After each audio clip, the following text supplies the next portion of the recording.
Welcome to Sacrilegious Discourse. For this is what the Sovereign Lord says. Why do you need prophets to tell people who you are and what you want? If you can justify everything that the God of the Bible has done, then you can justify any of your behavior. A lot of this mentality is trickling into what is now mainstream right-wing Christianity. I am capable of empathy greater than this God of the Bible. This is a Bible that they tell kids. This is the good Lord. This is the good book. He is fantasizing about murder, mass murder. Head over to sacrilegiousdiscourse.com right now to find out how to leave us a review or support us on Patreon.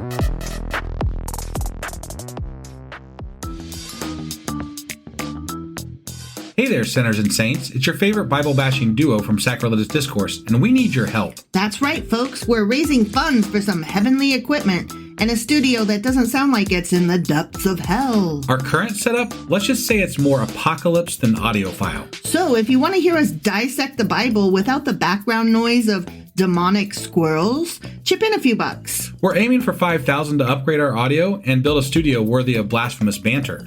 Donate today and help us spread the good word of atheism. You can find a link right on our homepage, sacrilegiousdiscourse.com. Every dollar counts. Even if it's from your collection plate.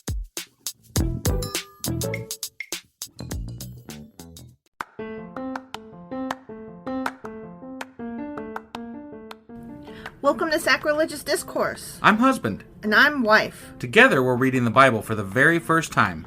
We grew up without religion and wanted to know what all the fuss was about. Well, what have we learned so far? That God is a dick, and apparently some people believe in talking donkeys? We're not trying to pass ourselves off as experts. Nope, we're just reading the Bible for the first time and giving our first take reaction. If you'd like to join us in this venture, you might consider starting at episode 1. Otherwise, jump in wherever you like. All right, let's go read the Bible. Yeah, let's get to it. Husband. Wife. Do you remember what happened on Friday and what we're doing today? Well, they were trying to rebuild the temple, Mm-hmm. and some busybodies decided that they wanted to tattle on them, Mm-hmm. and so they went and tattled on them. Yeah. And I don't know if they got the temple built or not, but they're being tattled on for sure. Yeah, and guys were like, but Cyrus said we could. Right. And then the busybodies were like, you know what? I'm not sure. Let's go see if Cyrus actually did. Yeah, you just Look that go up. get those fucking documents pulled. Let's see the notes on that. Right. Show me those receipts. So they're trying to find the documents. The receipts. The receipts. Yeah. All right. So that was Ezra Chapter 5. Sure as fuck was. And today, even though we're still sick a little bit, We are doing Ezra Chapter 6. that's right. Let's get into this. Okie dokie.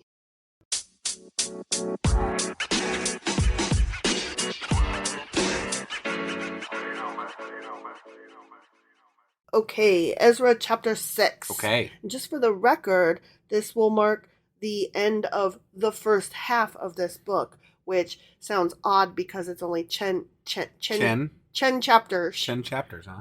Chimney, chapters. Yeah, it's 10 chapters. So you would think 1 through 5 and then 6 through 10. But the first 6 chapters deal with one thing, and then there's a separate subject. and in then the last 7 through okay. 10 is something else. Got it.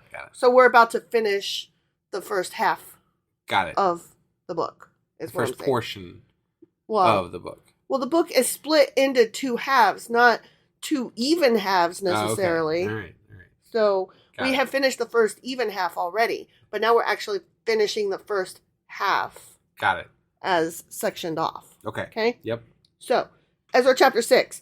King Darius then issued an order, and they searched in the archives, stored. What the fuck? I'm sick. I'm not doing good. My words can't come out right. Shut your face. Stored in the treasury at Babylon. Remember, Jesus Christ. Darius is kind of on their side. So Is he? Darius is like, we're going to find those records. I'm going to show you. All right. Because, they're going to start rebuilding. They're going to pick up where they left off. Okay. Okay? All right. A scroll was found in the citadel of Ecbatana in the province of Media. Let's go with Medea. I like Medea. Medea, yeah. Like the Tyler Perry movies. Sure. Okay. And this was written on it. Memorandum. Memorandum. In the first year of King Cyrus, the king issued a decree concerning the temple of God in Jerusalem, let the temple be rebuilt as a place to present sacrifices, and let its foundations be laid. It is to be 60 cubits high and 60 cubits wide. Here we go. With 3 courses of large stones and 1 of timbers. They were like, we didn't need all the fucking details. We just wanted to know, did he or didn't he supposed say? to build it? Okay, Yeah, we're good. yeah. We're good. The costs are to be paid by the God. royal treasury. Also, the gold and silver articles of the house of God, which Nebuchadnezzar took from the temple in Jerusalem and brought to Babylon, are to be returned to their places in the temple of Jerusalem. We already knew all this. We know it, right? But they're reading what they're Cyrus pulling out the wrote. document. Here's the document. Yep, and Darius is like, see? It's true. They are to be deposited in the house of God. Now then, Tatani, governor of Trans-Euphrates, and Shethar-Bozenai, and you other officials of that province, you stay away from there, guys. Do not interfere with the work on this temple of God. Yeah. Let the governor of the Jews and the Jewish elders rebuild this fucking house of God on its site. Yeah, they got it. They got it, man. Yeah. Moreover, I hereby decree what you are to do for these elders of the Jews in the construction of this house of God. Oh. Okay. Their expenses are to be fully paid out of the royal fucking treasury. Oh, damn. From the revenues of Trans-Euphrates. What? So that the work will not fucking stop. Wow. Okay? So it's kind of bad that these Karens interrupted. They're like, now they're like, oh shit, now we got to pay these fuckers. Yeah, you should have just keep your mouth shut next time, man. And maybe they would have just built it. And, right? And now they're going to build it and get money too. Yeah. Whatever is needed, the document continues. Whatever. Young bulls. I might take advantage of that. I would. Let's see. We weren't the ones that went and got all Karen on you, so yeah.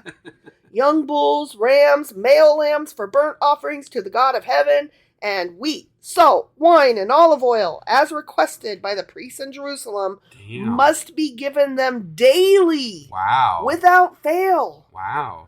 So that they may offer sacrifices pleasing to the God of heaven and pray for the well-being of the king and his sons. Man, they got to bankroll this God. Mm-hmm. It's crazy. Furthermore, there's more. Further fucking more. I decree that if anyone defies this edict, a beam is to be pulled from their fucking house and they are to be impaled on it. Jesus Christ. So, y'all sure you want to fucking ask questions? Well, I mean, Cyrus isn't in charge anymore. Technically, the king could probably be like, you know what? There's a fire over there, and just burn that. Right, but Darius wasn't the one arguing it, though. Right. So, Darius is pulling this out, and he's like, actually, guys. Right. And for this crime, their house is to be made a fucking pile of rubble. Man. So again, I ask, are you sure you want to ask questions? I mean, it sounds like you don't. Yeah. May God, who has caused his name to dwell there, overthrow any king or people who lifts a hand to change this decree or to destroy this temple in Jerusalem. Man. I, Darius, have decreed it. See? Oh, Darius decreed it. Darius is now like, boom, bitches. Right. Let it be carried out with diligence. See? Okay. Darius found the papers and added his 2 cents to it. He did. Yeah. He did. Then, because of the decree King Darius had sent, Tatani, governor of Trans-Euphrates, and Shethar-Bozenai and their associates carried it out with diligence. So the elders of the Jews continued to build and prosper under the preaching of Haggai the prophet and Zechariah, a descendant of Iddo. They finished building the temple according to the command of the God of Israel and the decrees of Cyrus, Darius, and Artaxerxes. Artaxerxes. Got it. Kings of Persia. Remember, there was Xerxes, and this is Artaxerxes. Yeah. Right. Yeah. The temple was completed on the 3rd day of the month of Adar in the 6th year of the reign of King Darius. Okay. Okay? Yeah. Then, The people of Israel, the priests, the Levites, and the rest of the exiles. Did they all gather there? They celebrated the dedication of the house of God with joy. Oh. I bet they did. I bet they did. I mean, they had free shit. Yeah. You know, like, they had all the food and wine and whatever they could handle. I'd be celebrating too. Right. For the dedication of this house of God, they offered 100 bulls, 200 rams, 400 male lambs, and as a sin offering for all Israel, 12 male goats, Wow. one for each of the tribes of Israel. Huh. And they installed the priests in their divisions and the Levites in their groups for the service of God at Jerusalem, according to what is written in the book of Moses. Wow. On the 14th day of the first month, the exiles celebrated the Passover. Damn, this was a big day for them. It was. Honestly. Yeah. I mean, I can see the excitement. Right. The priests and Levites had purified themselves and were all ceremonially clean. Well, that's good. The Levites slaughtered the Passover lamb. That word slaughtered always bothers me. Yeah. Even in a quote-unquote godly sense. Right. They just kind of like chuck it out there. Yeah. They slaughtered the fuck out of the Passover lamb for all the exiles, for their relatives, the priests, and for themselves. So the Israelites who had returned from the exile ate it, together with all who had separated themselves from the unclean practices of their Gentile neighbors in order to seek the Lord, the God of Israel. For 7 days they celebrated with joy the festival of unleavened bread, because the Lord had filled them with joy by changing the attitude of the king of Assyria so that he assisted them in the work on the house of God, the God of Israel. The end. I thought it was more the decree that the previous guy. Yeah. I mean, Yeah. it didn't sound like the king was all that against it, really. He just was like, Well, eh. no, the king of Assyria assisted. Not the Persian king. Okay. The Persian king Darius was like, Got it. are you sure you want to ask questions? Because Right. I found the documents, motherfucker. Yeah, my bad. Yeah, Sorry. and then the king of Assyria was like, Oh, shit. Here's Okay. some fucking lambs or whatever. Sorry, my bad. Right, right. I don't need no beams pulled out of my house. And stuck through me. Yeah. Yeah. No impaling here. All right. Well, that was they got the temple built. They got it built, Yeah. and they celebrated Passover and whatever. Right, right. Good Yeah. times. They're back in their places. Yeah, So, and my voice is going out, so I noticed. we finished this just in time. So that was Ezra chapter 6. Sure as fuck and was. assuming wife still has a voice, we'll be back tomorrow with Ezra chapter 7. We'll see you guys then. Bye.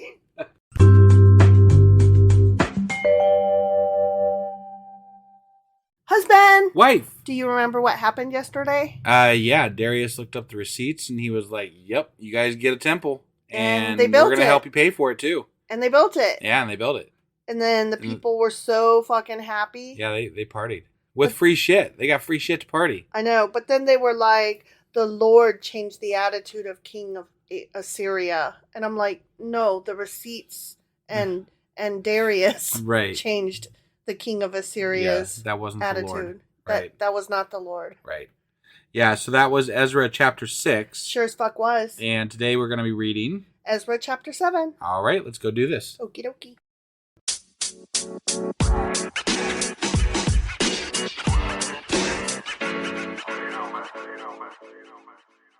Okay, Ezra chapter 7. Okay.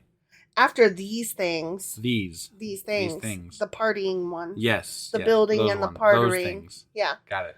During the reign of Artaxerxes, king of Persia. Okay. So this is going back in time a little bit. Is it? Yeah. I've read about this. This book is kind of out of order. Like chapters 1 through 6 were like, we got out and we got to build our thing, and then they made us stop, and then they let us build our thing again. Got it. Okay. And now this is going back a little bit in time. Before Darius? Yeah. Got it. Because Okay. remember there was Xerxes. Yeah. And then Artaxerxes. Something like, yeah, sure. So anyway, during the king of Persia reign, Uh-huh. Ezra, son of Sariah, the son of Azariah, the son of Hilkiah, the son of Shallum, the son of Zadok, the son of Ahitub, the son of Amariah, the son of Azariah, Fuck. the son of Miraioth, the son of Zerahiah, the son of Uzi, the son of Bukai, the son of Abishua, the son of Phinehas, the son of Eleazar, the son of Aaron, the chief priest.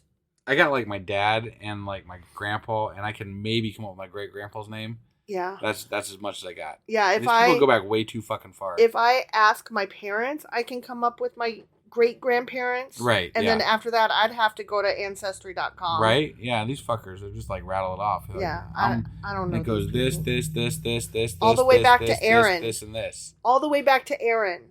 Like, you fuckers remember way too much shit for that.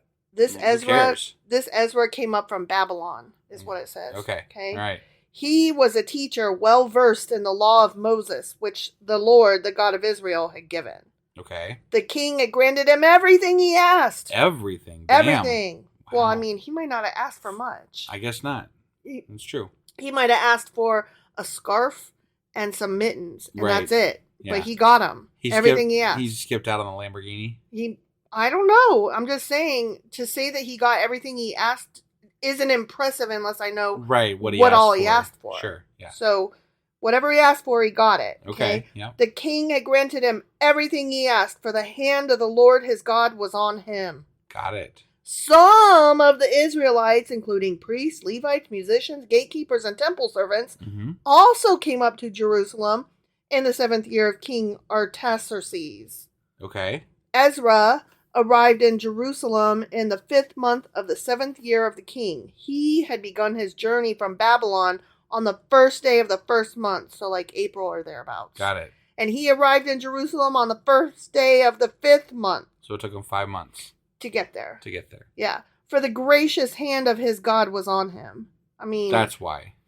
Really, if the gracious hand of God was on him, it wouldn't have taken him 5 months to get there. You wouldn't think so, because like we've seen walking times in that area, and it would not have taken that long to walk. No, not like only we were that, giving Moses shit over 40 years, and granted, this is only 5 months, but still, yeah. Like, we know for a fact that all you got to do is go in the future and get a car, right? You Yeah, know? or a plane. Why didn't God get that stuff for him? Right. If the hand of God was really on him, he would have had a horse. Yeah, teleportation. Yeah. Shit. Come on, man. For Ezra had devoted himself to the study and observance of the law of the Lord, and to teaching its decrees and laws in Israel. Okay. So, I guess he was an okay dude, this Ezra. I mean, he's... according to God. Sure. According to the Bible, according to God. Yes. This is a copy of the letter King Artaxerxes had given to Ezra the priest, a teacher of the law, a man learned in matters concerning the commands and decrees of the Lord for Israel. Man, I see why they think it was written by him, because he's like, I am really good at this shit. I am the goodest of the good, and I know how to good. Yeah. Artaxerxes, king of kings, to Ezra the priest, teacher of the law of the God of heaven. Greetings! Man, why don't we do titles like that anymore? I know, right? We really should come up with titles for people that we talk to, because it's just so much cooler. Husband, spouse of wife, father of child, worker of corporate America, speaker of podcast. Yeah. What's up? I mean... I like that they say greetings, though. Do you know what Charlotte the spider said to Wilbur in Charlotte's Web? I mean, no. What? She said greetings and salutations. That's right. And that is one of my favorite things to say ever. Yeah. And I was always excited that I knew the word salutations. And now as an adult, I realized, whatever, that's no big word. Right. Greetings and salutations. That's not a mouthful fifth grade. It's okay. It's okay to think that when you're younger. When I was in 5th grade, I was very impressed that I knew greetings and salutations. Right. Yeah, that's something to be proud of. For sure. Yeah. Now I decree that any of the Israelites in my kingdom, including priests and Levites, who volunteer to go to Jerusalem with you, may go. You are sent by the king and his 7 advisors to inquire about Judah and Jerusalem with regard to the law of your God, which is in your hand. Moreover, you are to take with you the silver and gold. Silver and gold. What exactly is he inquiring about if God is in his hand? Wouldn't he already know? I don't know. Okay. I don't know. I'm just I curious. want to read the rest of the letter and find out. Okay. Take with you the silver and gold that the king and his advisors have freely given to the God of Israel, whose dwelling is in Jerusalem, together with all the silver and gold you may obtain from the province of Babylon, as well as the free will offerings of the people and priests for the temple of their God in Jerusalem. But they hadn't rebuilt the temple at this point. No. He's saying, take this silver and gold and go find out if the land is free and what's going on over there. Got it. And, what it's going to take to get this shit rebuilt. Okay. Here you go. Fly and be free, my friend. Okay. That's what's happening. Got it. With this money, be sure to buy bulls, rams, and male lambs, together with their grain offerings and drink offerings, and sacrifice them on the altar of the temple of your God in Jerusalem. You and your fellow Israelites may then do whatever seems best with the rest of the silver and gold in accordance with the will of your God. Okay. Yeah. Deliver to the God of Jerusalem all the articles entrusted to you for worship in the temple of your God. So he's like, here's all your stuff in addition to the silver and gold. Right. Okay. I like that they're delivering it to God. Yeah. That's funny. Yeah. They're taking it to God, not a spot in the desert. Hey, not a piece I got of a land. package for God here. Anybody heard seen of God? God? Where the fuck's God at? does he live in this? I gotta get done here. I gotta get home here. Where the fuck is God? It took me 5 months to get here. I'm not trying to take 5 months to get back. And anything else needed for the temple of your God that you are responsible to supply, you may provide from the royal treasury. I'm giving you carte blanche. Yeah. Is that how you say that? Carte blanche? Sure. Sounds good. Free reign? Yeah. Whatevs. Now I, King Artaxerxes, decree that all the treasurers of Trans-Euphrates, the insurance company, are to provide with diligence whatever Ezra the priest, the teacher of the law of the God of heaven, may ask of you. Up to 100 talents of silver. Oh, remember a talent was like... That was like a lot. Yeah. Yeah. And he's saying 100 of them. Right. 100 cores of wheat. I don't know what a core is, Nor do I, but it must be probably a lot. A lot. Like a hand, like maybe a core is like a handful. Like, I don't know. I would think more than that, actually. Really? Yeah. Okay. I'm thinking like a bushel, like a bushel thing. You think a core is a bushel? Probably. Okay. 100 baths of wine. Baths, like I'm just imagining that a bath of wine is like it's a more than size, a bottle, right? Yeah. Now, are we talking about the like the bath that's known as the sea? Probably not. Probably not. And are we talking about like a bath, like a tub that you sit in, or are we talking about like a bath like that you dip your cloth in and you do your cat bath, like you do your wipe down bath? Yeah, I wonder what a bath is. Yeah, I don't know. I'll have to look that up. Yeah. 100 baths of olive oil and salt without limit. Wow. That just salt. Wow. Salt galore. Yeah. Salt for days. Yeah. Yeah.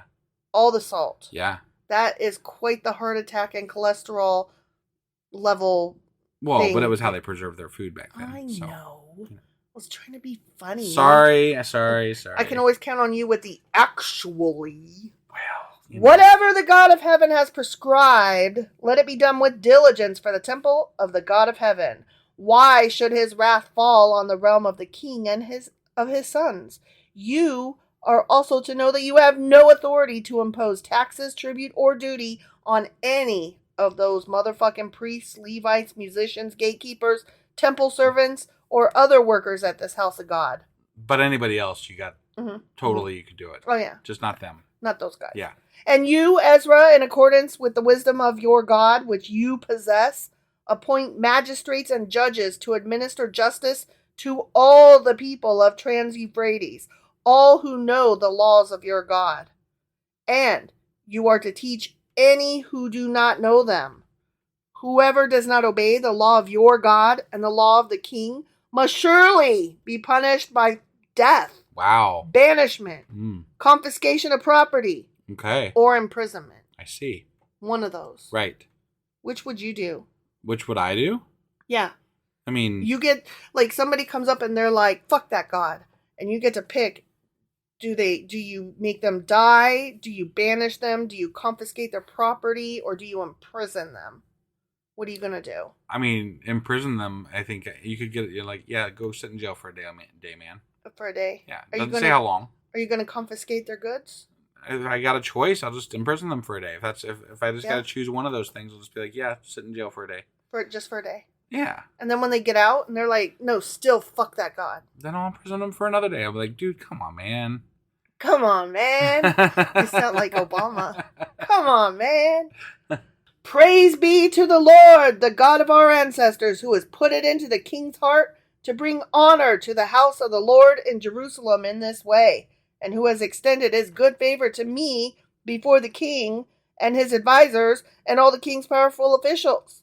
Because the hand of the Lord my God was on me, I took courage and gathered leaders from Israel to go up with me. So see, he suddenly changed to first person there. Got it, yeah. This is now Ezra's like me. I'm the guy he's talking about in this story. Yeah, I see why. Yeah. So, yeah. Okay. That makes sense. Yep. And that's, the end. Oh, the end. The end of that chapter. Yeah. Yeah.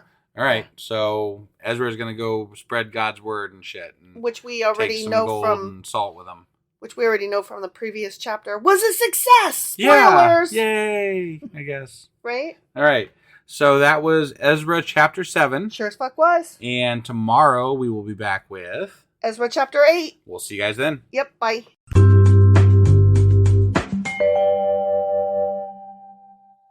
Husband. Wife. Do you remember what just happened 5 minutes ago yesterday? Yes.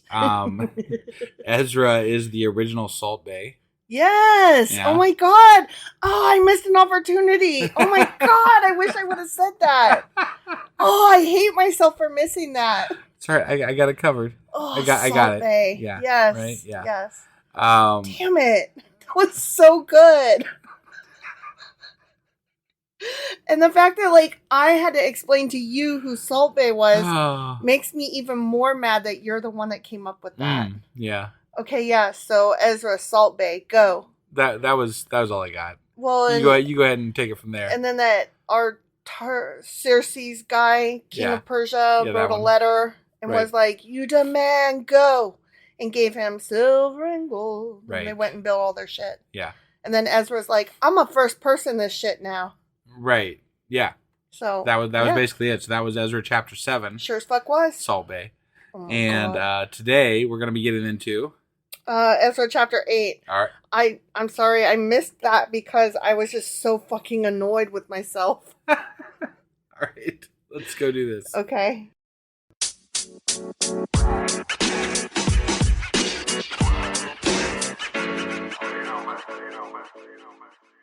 Okay, Ezra chapter 8. Okay.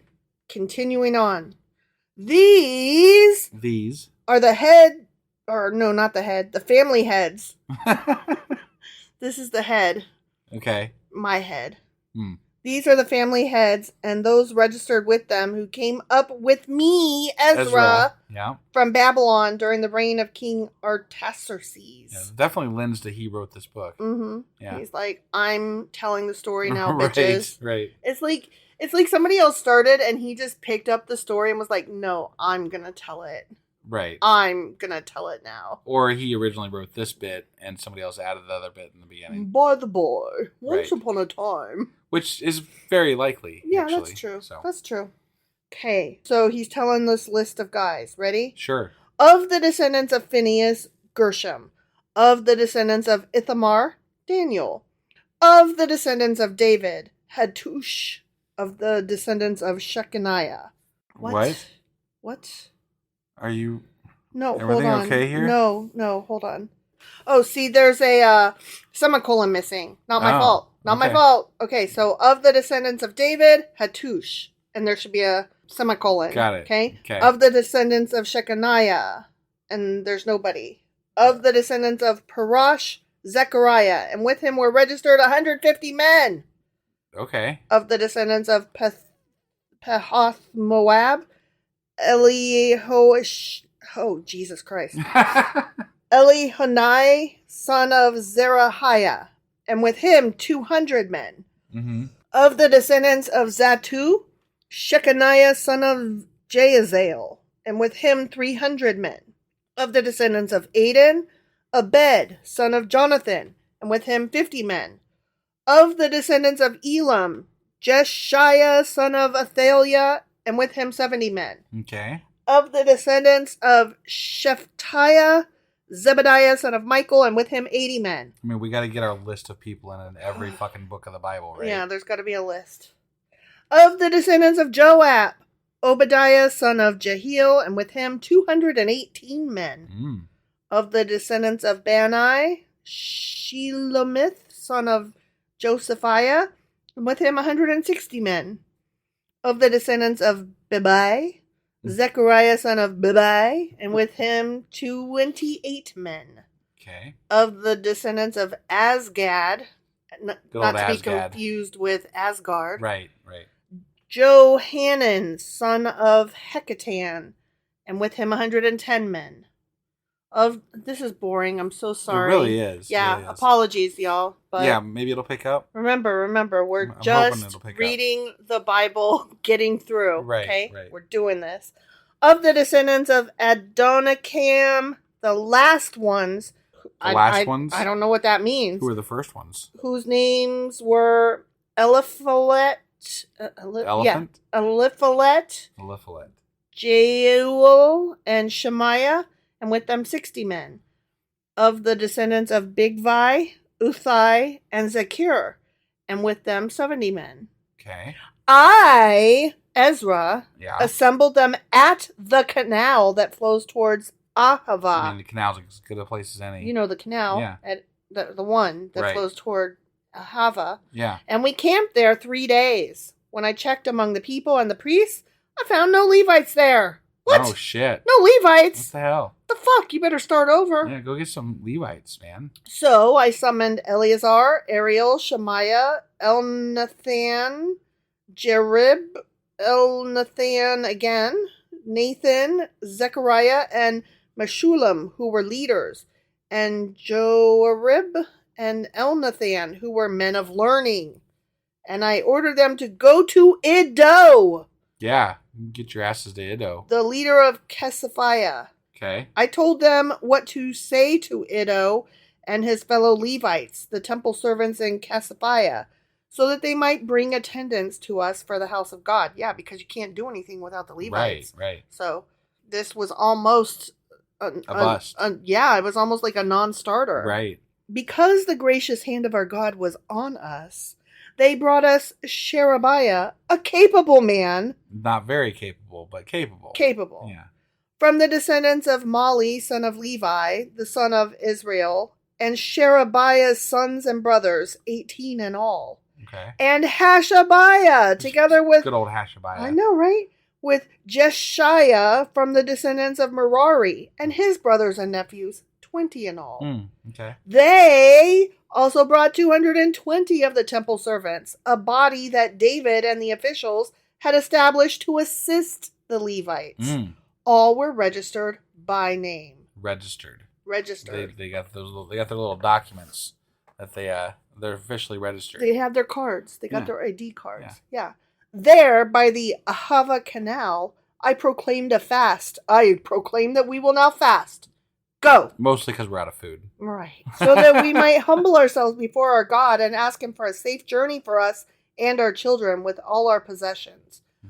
Oh, I was ashamed to ask the king for soldiers and horsemen to protect us from enemies on the road, because we had told the king the gracious hand of God is on everyone who looks to him. I mean, I was going to say, God should protect you. But his great anger is against all who forsake him. End quote. Which right wouldn't be you guys, according to you guys. Yeah, so he's like, so you're good. Wanted to ask for some guards, but I thought that probably wouldn't look good. And so I did not. Okay. So we fasted and petitioned our God about this, and he answered our prayer. Oh, okay. Then... What did he answer it with? I skipped that part. Oh. What's his name? I'm not Levi. Ezra? Ezra skipped that part. Okay. Okay, yeah, so... it seems like an important bit. Pay no attention to the man behind the curtain. I'm moving on. Are you with me? Sure, okay. I guess. Then I, Ezra, set apart 12 of the leading priests, namely Sherebiah, Hashabiah, and 10 of their brothers, and I weighed out to them the offering of silver and gold, and the articles that the king, his advisors, his officials, and all Israel present there had donated for the house of our God. I weighed out to them 650 talents of silver, silver articles weighing 100 talents, 100 talents of gold, 20 bowls of gold valued at 1,000 derricks, This is on their journey, right? Uh-huh. What, are they just going to leave some fucking gold sitting in the goddamn desert? And 2 fine articles of polished bronze as precious as gold. And I said to them, you, as well as these articles, are consecrated to the Lord. Okay. The silver and gold are a free will offering to the Lord, the God of your ancestors. Guard them carefully until you weigh them out in the chambers of the house of the Lord in Jerusalem. Oh, that's a slick way of saying, hey, okay, you guys need to carry this shit for me. Before the leading priests and the Levites and the family heads of Israel. Okay. So that's what I told those guys. Yeah. Then the priests and Levites received the silver and gold, and sacred articles that had been weighed out to be taken to the house of our God in Jerusalem. So he's like, I can't ask for guards, so we're just going to be guards ourselves. Sure. I'm going to give each of you guys stuff to carry, and you are in charge of it. Right. And if something happens... You all run in different directions. Yeah, you're a bad guard if something happens. Right, yeah. On the 12th day of the first month... Not of Christmas. Not of Christmas. Okay. We set out from the Ahava Canal to go to Jerusalem. The hand of our God was on us, and he protected us from enemies and bandits along the way. Yay. That's great. So we arrived in Jerusalem, where we rested 3 days. On the 4th day, in the house of our God, we weighed out the silver and gold and the sacred articles. Wait. They just, arrived all of a sudden. Yeah. And I could have sworn that in the last chapter it took them, 5 months to get there. Yeah. They just made it sound like it was nothing. Yeah, 5 months later, Okay. we arrived. Okay. And we rested for 3 days. What? What? It's just, 5 months seems like there'd be a story there. Nope, no story for you, sir. Okay. None. Right. I am Ezra, and this is my story, sir. Yeah. Okay? Okay. Stop asking questions. Sure. No. There will be no questioning of my story, Oh, sir. there will, because this is my podcast. Our podcast. On the 4th day in the house of our God, we weighed out the silver and gold and weighed the sacred articles into the hands of Meremoth, son of Uriah, the priest. Eleazar, son of Phinehas, was with him, and so were the Levites, the Jozabad, son of Jeshua, and Noadish, son of Benui. Yeah. Everything was accounted for by number and weight, and the entire weight was recorded at that time. Don't ask what it was, I'm not telling. Right. Then the exiles who had returned from captivity sacrificed burnt offerings to the God of Israel, 12 bulls for all Israel, 96 rams, 77 male lambs, and as a sin offering, 12 male goats. Okay. But not a scapegoat, I'll have you know. Right. All this was a burnt offering to the Lord. They also delivered the king's orders to the royal satraps, Yeah, I don't know. and to the governors of Trans-Euphrates. Who This then is a much more official thing that's going on. Yeah. There's Yeah. all these little kingdoms and things happening. It's completely different from the older books. Yeah. So. Yeah. Who then gave assistance to the people and to the house of God, the end. Ah, okay. All right. So they made their 5-month journey in a sentence, and then they brought there. the gold, and they got there. They arrived. Yep, they did that thing. Yep. And there was people. Lots of people. They got the people. They went there, and they arrived, and they measured gold. And they almost forgot the Levites, but didn't. Yep. Okay. So that was pretty much that. That was Ezra chapter 8. Sure as fuck was. And tomorrow we're going to be back with Ezra chapter 9. All right. We'll see you guys then. Yep, bye.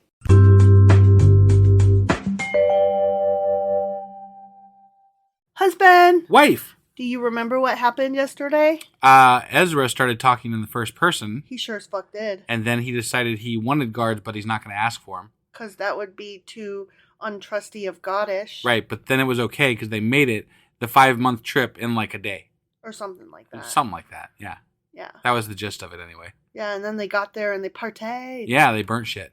Yeah. Yay. It wasn't a barley party, but it might as well have been. Sure, yeah. All right, so that was Ezra chapter 8. Sure as fuck was. And today we're getting into Ezra chapter 9. All right, let's go do this. Okie dokie.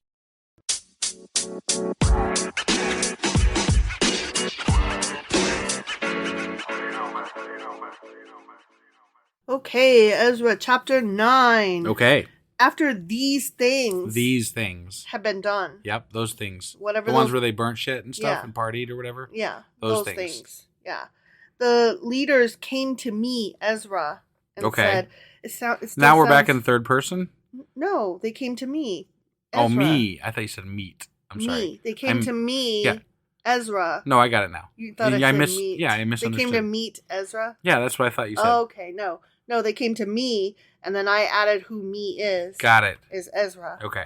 And they said, the people of Israel, including the priests and the Levites, have not kept themselves separate from the neighboring peoples with their detestable practices.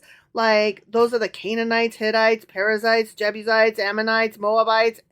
They just moved Egyptians back into town. And Amorites. They just moved back into town. Yeah. Like, those guys were holding down the fort while they were gone. Mm-hmm. And I'm sorry, but you move back in, I'll be like, yeah, but I was living here, so fuck off. Right. You can have that lot. This is mine. Mm-hmm. Mm-hmm.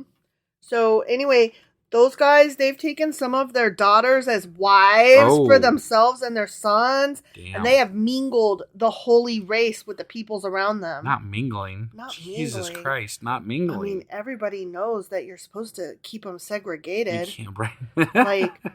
Everybody gets their own water fountain and bathroom and swimming pool. Didn't you know? God forbid they mingle. No mingling. Oh, this is gross. Yeah. And the leaders and officials have led the way in this unfaithfulness. Oh. Like, there's 3 people living here and they mingled. Right. Yeah. Like, I mean, wouldn't you think it maybe it's better than marrying your cousin?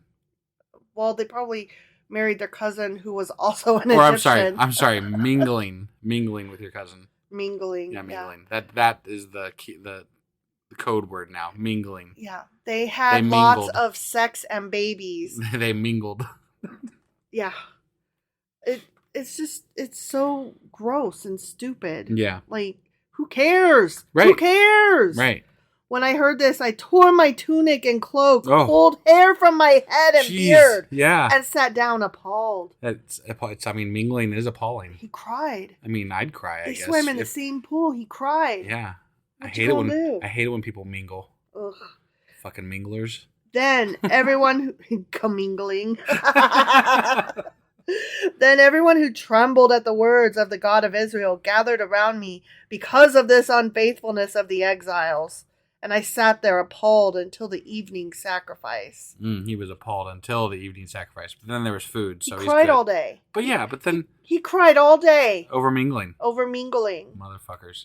I can't. I can't. I've lived in so many different places that the idea of segregation and keeping to yourself is just... There's so few of them, though. To me. There's so few of them. And they're worried about them mingling with other people. And I'm like, yeah, it's either that or you marry your family. And which I guess you guys think is okay, but... I mean, those 2 girls did hop on pop. Right. Then, at the evening sacrifice, I rose from my self-abasement with my tunic and cloak torn, and I fell on my knees with my hands spread out to the Lord my God, and I prayed. Get over yourself, Ezra. Right? Jesus. I am too ashamed and disgraced, my God, to lift up my face to you, because our sins are higher than our heads, and our guilt has reached to the heavens. This is so fucking dramatic. It is. It's really I can't believe that my white daughter fucked a black man. Holy shitballs! Guess who's coming to dinner? What? No! Not mingling. We've sinned. Yeah. I can't with this. Yeah, it's not cool. From the days of our ancestors until now, our guilt has been great. Because of our sins, we and our kings and our priests have been subjected to the sword and captivity. There's all that mingling. To pillage and humiliation at the hand of foreign kings as it is today. Yeah. He's more upset about desegregation than he is over slavery or rape. Well, yeah. I mean, obviously, God so far has more or less at some points condoned some of those things. So, but that's why I'm appalled. That's why I'm on my knees crying. Because mingling. Yeah, well, he's crying because mingling. I'm crying because of rape and slavery. Right. I think I definitely have the moral high ground here. Right. But now, for a brief moment, the Lord our God has been gracious in leaving us a remnant and giving us a firm place in his sanctuary. And so our God gives light to our eyes and a little relief in our bondage. Okay. Though we are slaves, our God has not forsaken us in our bondage. Are you really slaves, though? Are you? I mean, they got their land back. They got their gold back. They're building their temple. Like, they've been given as much money as it takes to rebuild their temple, Right, and I mean- all the animals they could ever ask for sacrifices. I suppose they don't get to pick their king. So? Sort of, maybe. They picked their leader, though. Right. I Well, just- they sent... No, Darius sent Ezra because he was the godly one or whatever. So Right. Darius kind of installed Ezra. Okay, but... I'm just saying, I don't know. but it's still bullshit. You guys are more or less on your own over there. Yeah, that's what I'm saying. You might have to pay some dues or something, but whatever. Right? I can't with Yeah. this. He has shown us kindness, God has, in the sight of the new kings of Persia. He has granted us new life to rebuild the house of our God and repair its ruins. And he has given us a wall of protection in Judah and Jerusalem. But now, our God, what can we say after this? For we have forsaken the commands you gave through your servants, the prophets, when you said, No land... No mingling. The land you are entering to possess is a land polluted by the corruption of its peoples. Ooh, polluted. Polluted. Jeez. Yeah. That's... There's already people living there and they are trash. I'm here to right? tell you. Yeah. I'm God and I declare those people trash. Yeah. They're unworthy trash. Man. Get them. By the detestable practices they have filled it with their impurity from one end to the other. I mean, okay. Definitely child sacrifice is gross. And Sure. definitely lots of incestuous practices and rape and all that. That is definitely all gross. Right. But, like, kill them and take their land? Well, they haven't got to the kill them bit yet. They just don't want them to mingle. No. When God sent them there, God said, wipe them all out. No. Originally, when God sent those people to Canaan, he said, Yeah, wipe them all out. originally. Yes, that's what they're referring to right now. Right. Okay. Yeah. Right. But I don't think they have the ability to wipe them all out. Oh, at this point, no. so- But that's not what this is about. Right. He's saying, oh my gosh, God, you sent us here to kill all these people that were trash and we didn't do it. And now we're mingling with them generations later. Got it. Therefore, do not give your daughters in marriage to their sons or take their daughters for your sons. Do not seek a treaty of friendship with them at any time. Oh, that'd be horrible. Yeah, I hate Not to a be, treaty of friendship. Jeez. Yeah, I hate to be friends with people Right. that are different from me. Ugh. That you may be strong and eat the good things of the land and leave it to your children as an everlasting inheritance. Mm, Yeah, okay. fuck the trash people. What has happened to us is a result of our evil deeds and our great guilt, and yet, our God, you have punished us less than our sins deserved, and have given us a remnant like this.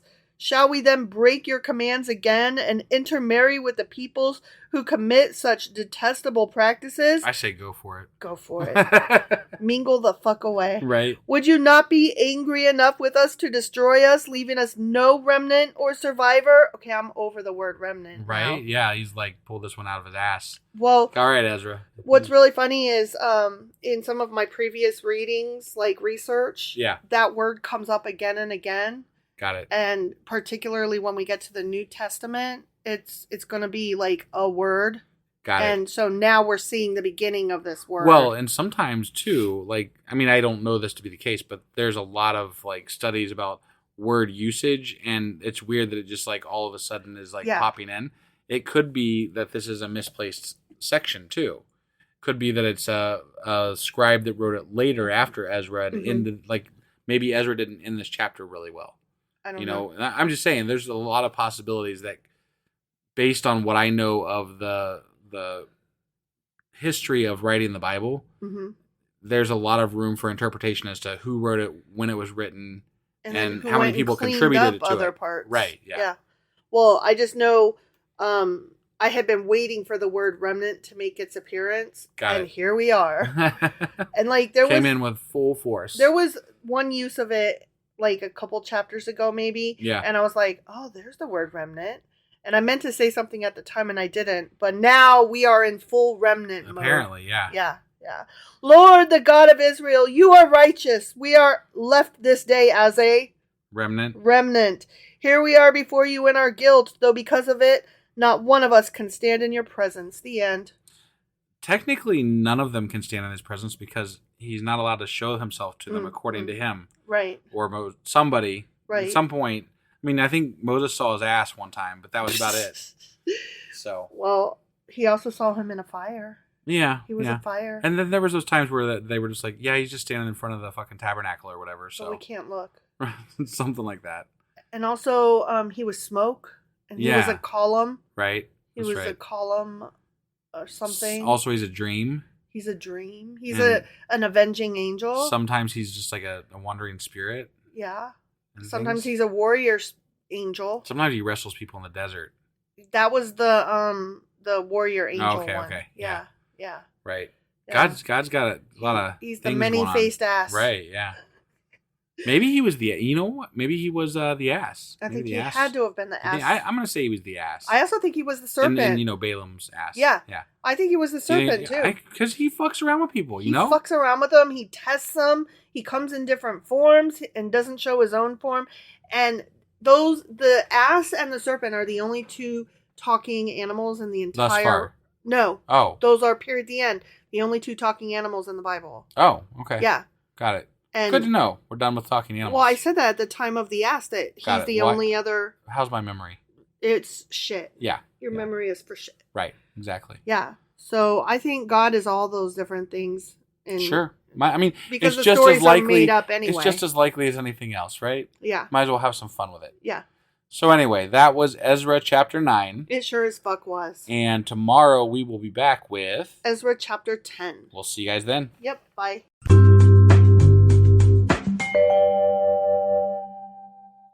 Husband. Wife. Do you remember what happened yesterday? There was some commingling. And then Ezra was like, no, stop with commingling. Yeah. There shall be no commingling. He did this whole prayer of confession. I suck so much because I allowed our people to intermingle. Yeah. And mingling is bad, and we got to keep them segregated. Bow, bow, bow. Yeah. Yeah, that. Yeah. Okay, well, that was Ezra chapter 9. Sure as fuck was. And today we're going to be getting into... Ezra chapter 10, the final book of the chapter.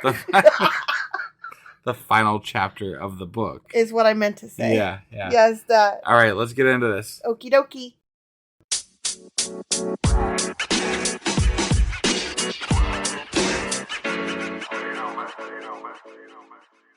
Haha, okay, Ezra chapter 10. And the reason I'm laughing, okay, you know how I stopped reading the headlines? Yes. I gotta read this headline. Okay. It makes me laugh. It's so stupid. All right. Foreign wives and children put away. What the fuck? What's that commingling shit, you know? You stored them in the closet, you put them away, huh? Yeah, you can't have any commingling. You got to put them foreign wives and children away. Did you put them in your cellar, in your attic? Let's stow them. In the potato cellar? Yeah. Is that what they call it? I mean, I guess so. Or, wait, no, the wine cellar. And right. The potato, right. What is it? Where's that place where you put your potatoes? Potato... I don't know. Potato basement? No. What is it called? Fuck. It's the place where, you put your vegetables and stuff. Is it? Have you never heard of what I'm talking about? I'm sure if you said it, I might know. But, like, you're just like... Okay, hey, you know that thing where the vegetables, the thing that we don't ever have or know about? Right, I know. Or talk about. But you are... You know that thing where it's... What is it? Well, you're looking at me like I'm an idiot. No, I'm not looking at you like you're an idiot. I'm like... Yes, you why are. Why are you still trying to figure it out? Because you just obviously you don't know what it is. I don't know what it's called. I can't remember, but I'm trying to think of it because it's a word and that's how I roll. And why are you acting like this is new to you? What do you mean acting like it's like I always can't remember words. Right, I know. So just ask our listeners and let's move on. Oh. Like so they what can just be like, hey, yeah, that was a duh. This is what it was. Oh. Okay, well tell me what it is, guys. Where do you store your potatoes? Right. Okay. Yeah, where do you store your potatoes? I mean, mine go on the counter. This is not a normal question that you would ask on a Christian, not Christian, but Bible reading podcast, We never ask potato normal storage. questions. Potato storage. What? You just never know what you're going to get here. You never know what you're going to get, but Stop acting like I'm asking something. You're just busting my chops. I hate you. I hate you so much. I'm looking at you and you are laughing at me now. Oh, yeah. You're like, haha, I baited you and you took the bait. Haha. And you know what I say to that? You are a master baiter. So original and clever. I gotcha. Yeah. Okay. Okay. So while Ezra was praying and confessing and weeping and throwing himself down before the house of God, Man. a large crowd of Israelites, and then dash, tells you what that crowd consists of. Oh, okay. Men, women, and children. Large crowd, people. But not foreigners or comminglers, probably. Men and women and children. Could have included all. But they were Israelites. I don't know. Comminglers. They gathered around him. Okay, they gathered. And they too wept bitterly. Oh, man. All It's this a sad scene. Fucking crybabies. Then Shechaniah, son of Jehiel, one of the descendants of Elam, said to Ezra, "We've been unfaithful to our God by marrying foreign women from the peoples around us. But in spite of this, there's still hope for Israel. Yeah, now let us make a covenant before our God to send away all these women and their children, Christ. in accordance with the counsel of my Lord and of those who fear the commands of our God." This is exciting. They're excited about this plan. You're sending these poor women and children away. Yeah. To where? Yeah, wherever. Who cares? You're in the middle of the goddamn Bronze Age. Remember that time I or fucked whatever the that fuck girl? you are. Remember that time I fucked that girl Iron Age, that I was guess in from the Iron Age. It was from another irony. It was remember though I fucked that one girl, right? And then we had kids and stuff. I'm real sorry about it now, so I'm gonna send them away. Yeah, and all will be forgiven and good. Yeah. They're gonna die out in the desert. I don't care about that. But whatever. No more commingling. So but we're all I'll set. be forgiven for my sin. Yeah, that's all that matters. You always gotta get right with me. I don't give a fuck about that. I don't give a fuck about that. This is disgusting and I hate it. In case really anybody is. doubted. Just in case. Just in case this is first time listeners, we like irony. There you go. Sarcasm. And these guys are assholes. And this guy that's like, let's get rid of all the women that we married and fucked and had children with. Let's get rid of them. Yeah, then we'll be good. And just to be clear, any God that stood by this is also a dick. A piece of shit. I feel like I haven't called him a dick recently enough, so yeah, definitely a dick. If you think that your God is okay with this, not only are you a dick, but your God is one too. Right, yeah. Yeah. Let it be done according to the law. Rise up. This matter is in your hands. We will support you, so take courage and do it. Are you like me? Every time you hear the word rise up, you think of... Rise up. Yeah. What is that from? Alexander Hamilton. Oh, yeah. Rise up. Yeah. I was like, why am I singing it? Where's it from? Yes. Alexander Hamilton. Like, all I gotta hear is those two words, and I'm like, ooh, I want to listen to some Alexander Hamilton. Okay, I have to tell you, like, I guess it apparently hasn't aged well, and now, like, people don't love it again. What? I know. We're going to have a conversation about all of these things that, like... I can't keep track of all these fads of who hates what and when. I know. 5 minutes after it's good. Like, are you kidding me? 5 minutes after it was good, I still hadn't seen it yet because I'm slow. And then we finally did see it, and then they were like, oh, we're over that, and it didn't age well. And I'm like, what? I'm sorry, but it was good. Right. It was so good. Okay. I love Hamilton. Yeah. So, there. Right. Okay, anyways. Mm-hmm. So Ezra rose up. He rose up. And he put the leading priests and Levites and all Israel under oath to do what had been suggested, and they took that fucking oath. Okay? Okay.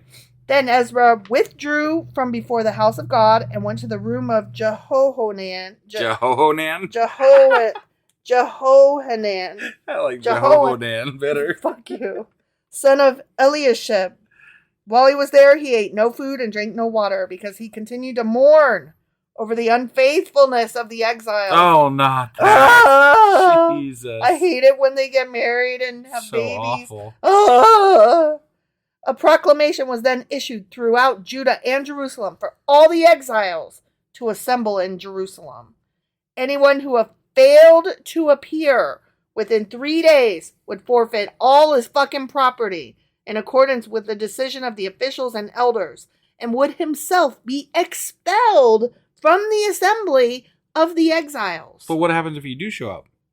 I thought they were exiled, so like, aren't you losing your fucking property anyway? Well, I have no idea what's about to happen. Okay. But he's saying, everybody show up. If you don't show up, you're out. Right. No, I get Okay. that. I thought they were already out. Within the 3 days, all the men of Judah and Benjamin had gathered in Jerusalem. And on the 20th day of the 9th month, all the people were sitting in the square before the house of God, greatly distressed by the occasion and because of the rain. Right. Yeah. I mean, the rain definitely would, I was make that a shittier day. in the rain. Although I heard that, people that went to, what was that? Shit. Why can't I think of the big festival where all the hippies went to? Woodstock? Yeah, Woodstock. They had some rain out there, and they looked like they had a good old time. Fuck, yeah. So, Yeah. I just remembered this one-hit wonder song that you may not remember if you ever heard it in the first place. It went like this. I saw you and him walking in the rain. You were holding hands, and now things will never be the same. Do you remember that song? Sometimes I feel like you grew up on a completely different planet than I did. Fuck off. Do you know the song or not? No, I have no clue what you're singing. Okay, I don't know who's singing it. It was a one-hit wonder, but somebody out there knows what the fuck I'm talking about. I'm sure you're right. Okay, but you also had never heard We're giving our listeners a lot of homework in this episode. Well, yeah. You also had never heard of Mercedes Boy by Pebbles. You were like, what the fuck's a Pebbles? Yeah. It went like this. Oh Ready? my God. It was, do you want to ride in a Mercedes, boy? Tell me what you gonna do. If you want to ride in my Mercedes, boy, there are so many things that I'm gonna do to you. Yeah. She's gonna fuck that boy in her Mercedes is what? Okay. Okay. Yeah. I got it. Somebody else has heard that song and they know what I'm talking about. I'm sure you're right. Okay. Then Ezra the priest stood up and he said to all those crybabies in the rain, you have been unfaithful, you assholes. I thought they already covered that bit. Well, now he's telling them. Right. They all gathered. He's got all of them now. Now he's got all of them. It's not just some of them, but all you of them. motherfuckers have been unfaithful. You have married foreign women, adding to Israel's guilt. Now, Oh, so the women and children aren't there. No. It's the people that married them. That's who is saying lose their rights. Yeah. Stuff. All the men. Yeah. All right. Now, honor the Lord, the God of your ancestors, and do his will. Separate yourselves from the peoples around you and from your foreign wives. Jesus. This is horrific. It really is. The whole assembly responded with a loud voice. Apparently, they all, 1, 2, 3, go, wrote this script and read it aloud. Uh-huh. You are right, they said in unison. We must do as you say. But there are many people here, and it is the rainy season, so we cannot stand outside. Besides, they said together, they're still saying, this matter cannot be taken care of in a day or two because we have sinned greatly in this thing. They are still speaking in unison. So they have so many foreign wives. Can't possibly we can't take sort it all care out of this in one day. Right. But they had time to come up with this thing that they are saying in unison. Right, yeah. Let our officials, they continued, act for the whole assembly.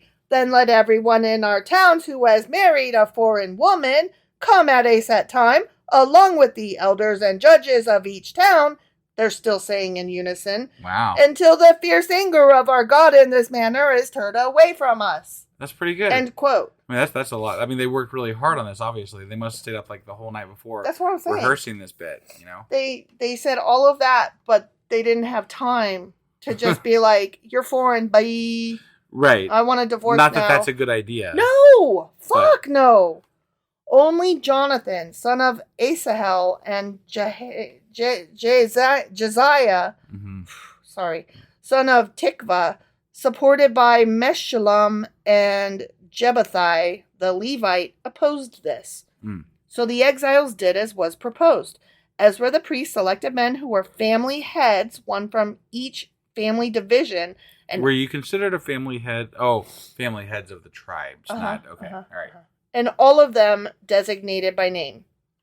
On the first day of the 10th month, they sat down to investigate the cases. And by the first day of the first month, they finished dealing with all the men who had married foreign women. How dare you? Sounds like it didn't take them that long. No. But how dare you marry somebody foreign? Right. How dare you? This is disgusting and I hate it. This is xenophobia and racism and grotesquerie, and this is not the correct way to live with people. Right. I hate it. Yeah. Among the descendants of the priests, the following had married foreign women. Oh, now we're going to call them out. Oh, okay. From the descendants of Joshua, son of Jozadak, and his brothers, Messiah, Eleazar, Jarib, and Gedaliah. And then parentheses voice. They all gave their hands in pledge to put away their wives, and for their guilt they each presented a ram from the flock as a guilt offering. And I want to know voice. what put away means. Like, what is the context here? It sounds like they probably killed them. I mean, I want to know. Yeah. Like, I think that should be something we look at. Yeah, I don't think that they just put them in a closet, and I don't think that they just put them out in the rain. Like, what does that mean? I bet they killed their fucking wives. These gross men. I hate them so much. From the descendants of Emir, Hanani and Zebediah. From the descendants of Harim, Messiah, Elijah, Shemaiah, Jehiel, and Uzziah. Oh, here we go. From the descendants of Pashur, Elahonai, Messiah, Ishmael, Nathanael, Josabad, and Elisah. Among the Levites, I know, I'm sorry, Josabad, Shammai, Kalai, that is Kalida, Pethahiah, Judah, and Eleazar. I mean, thank God we got all this stuff on public record from thousands of years ago. I know. It's really good to know who was a piece of shit that killed his foreign wife. It's very important shit. From the musicians. Okay. Sorry, my brain froze for a minute because all I could think was, I know, I froze. Eliashib. Oh, that's it. Eliashib. Oh. He's the only musician. Oh, the musicians were pretty good, I guess. Whatever. From the gatekeepers, Shalom, Telem, and Uri.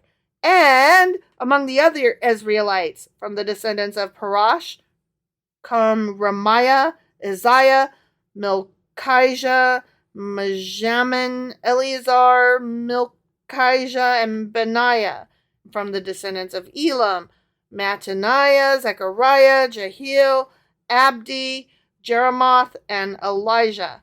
From the descendants of Zatu, Elioanai, Eliashib, Medaniah, Jeremoth, Zabad, and Aziza.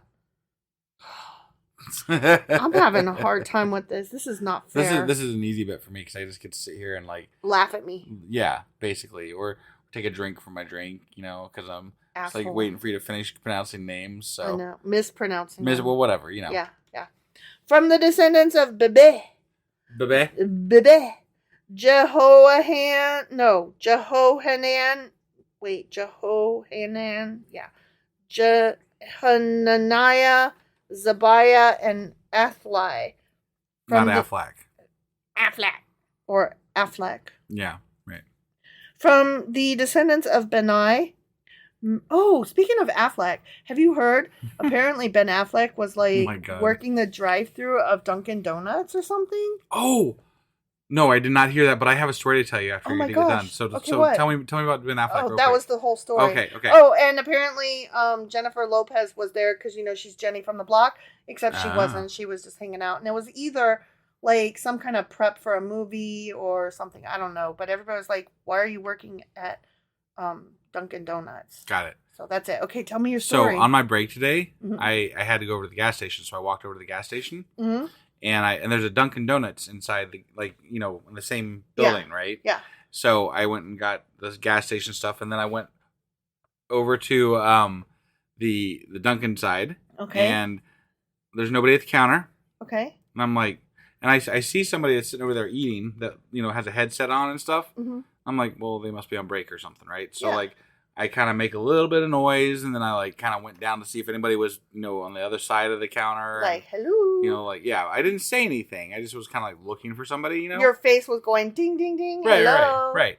So then I didn't see anybody, so I went back to the counter to look at the menu for another minute, and I kept looking over at the girl that was eating in the booth with her headset on, and nothing was happening. Okay. And so I was debating whether or not to interrupt this girl who looked like she might be on her break to just ask, what the fuck's going on. Does anybody work here? When all of a sudden, she's sitting over there eating her lunch, and she says, "Motherfucker!" And then she says, "Welcome to Dunkin' Donuts. How can I help you?" Are you kidding me? I turned right around and fucking left. I was like, fuck this shit. I ain't getting my fucking crap shit spit in. Oh my I God. was like, God damn. And she knew you were there. I think she had to have known I was there because I was making noise. She was ignoring, like, hardcore ignoring me. She was like, I'm going to not pay attention to you and right. you will I'm go gonna away. make you either say something or you're just not going to get served, basically. Damn. Yeah. And she said, motherfucker. To the person that pulled up on the drive-thru. Oh my God. Yeah, and I was like, yeah, I'm not gonna have this lady wait on me. I'm good, I'm out. Wow. I totally would have been like, oh, I need your 1-800 number, man. I mean, That's I was crazy. just so taken aback. I was almost laughing on the way out. I'm like, oh my God. I didn't eat lunch today because I was like, well, there goes my lunch. Well, okay. Before anybody feels too sorry yeah, I for was supposed husband. to pack my lunch. And what were you supposed to pack? Lasagna. And what kind of lasagna was it? It was crockpot lasagna that you made. It was homemade Yeah. by your wonderful wife It was who delicious. loves you. I took it yesterday. I know, but you forgot it today. I did. So, But regardless, I didn't eat lunch. So. I don't want anybody to feel sorry for you today, though. I don't even feel sorry for me. The lady called the person on the other side of that thing a motherfucker. She'd have done something horrible to my food. So She would have. I mean, I'm just saying. Your lunch would have Apparently, tasted like shit. I caught a whiff of my karma before it actually hit me. So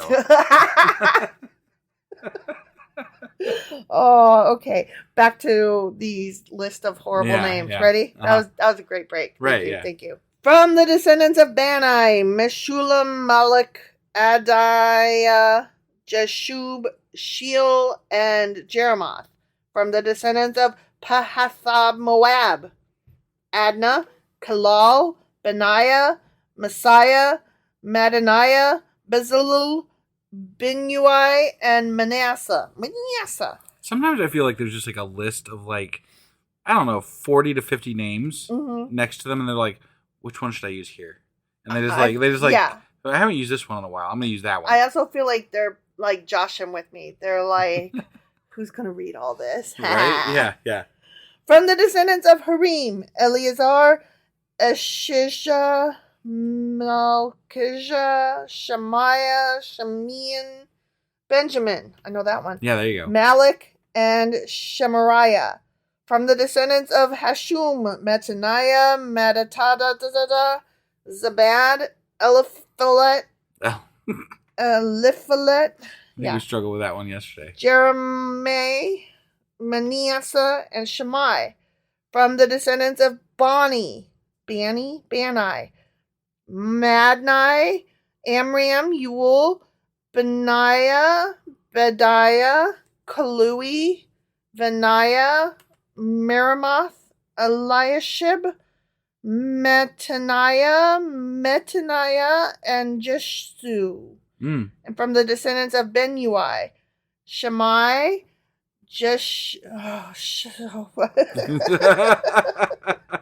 Shelemiah, Nathan, Adiah, Nathan. I know, Macnadabadai, Shashai, Sharai, Azarel, Shelemiah, Shemariah, Shalom.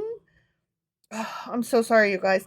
Amariah and Joseph. Oh, man. We're almost done That here, was okay? rough, yeah. From the descendants of Nebo. Mm-hmm.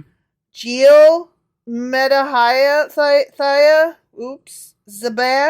Zabina, Jedi, Joel, and Benaiah. Whew, okay, Half the time when you say the names, it feels like you're actually asking a question. I am.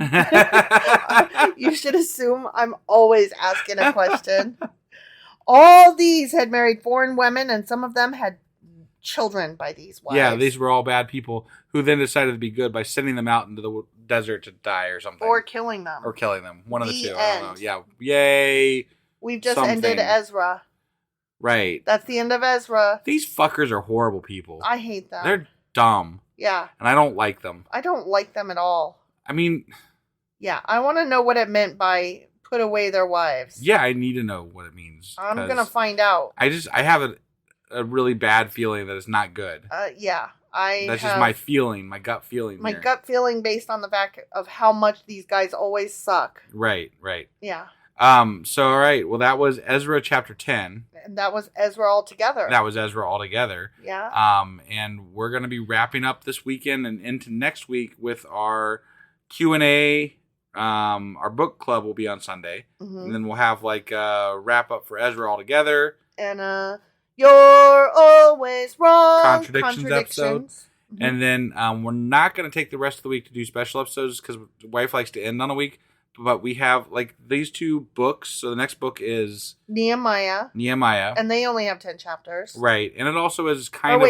No, they have 13 chapters. Right. But it's also kind of a continuation of this book. Yeah. So we're just going to continue right on after we get done with the special episodes for this one next week.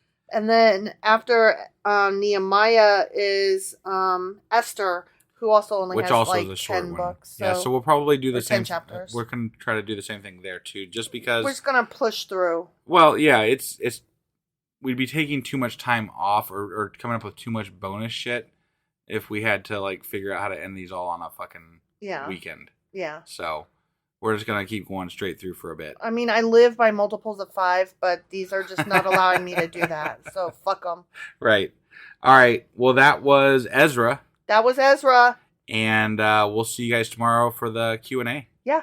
Bye. Bye.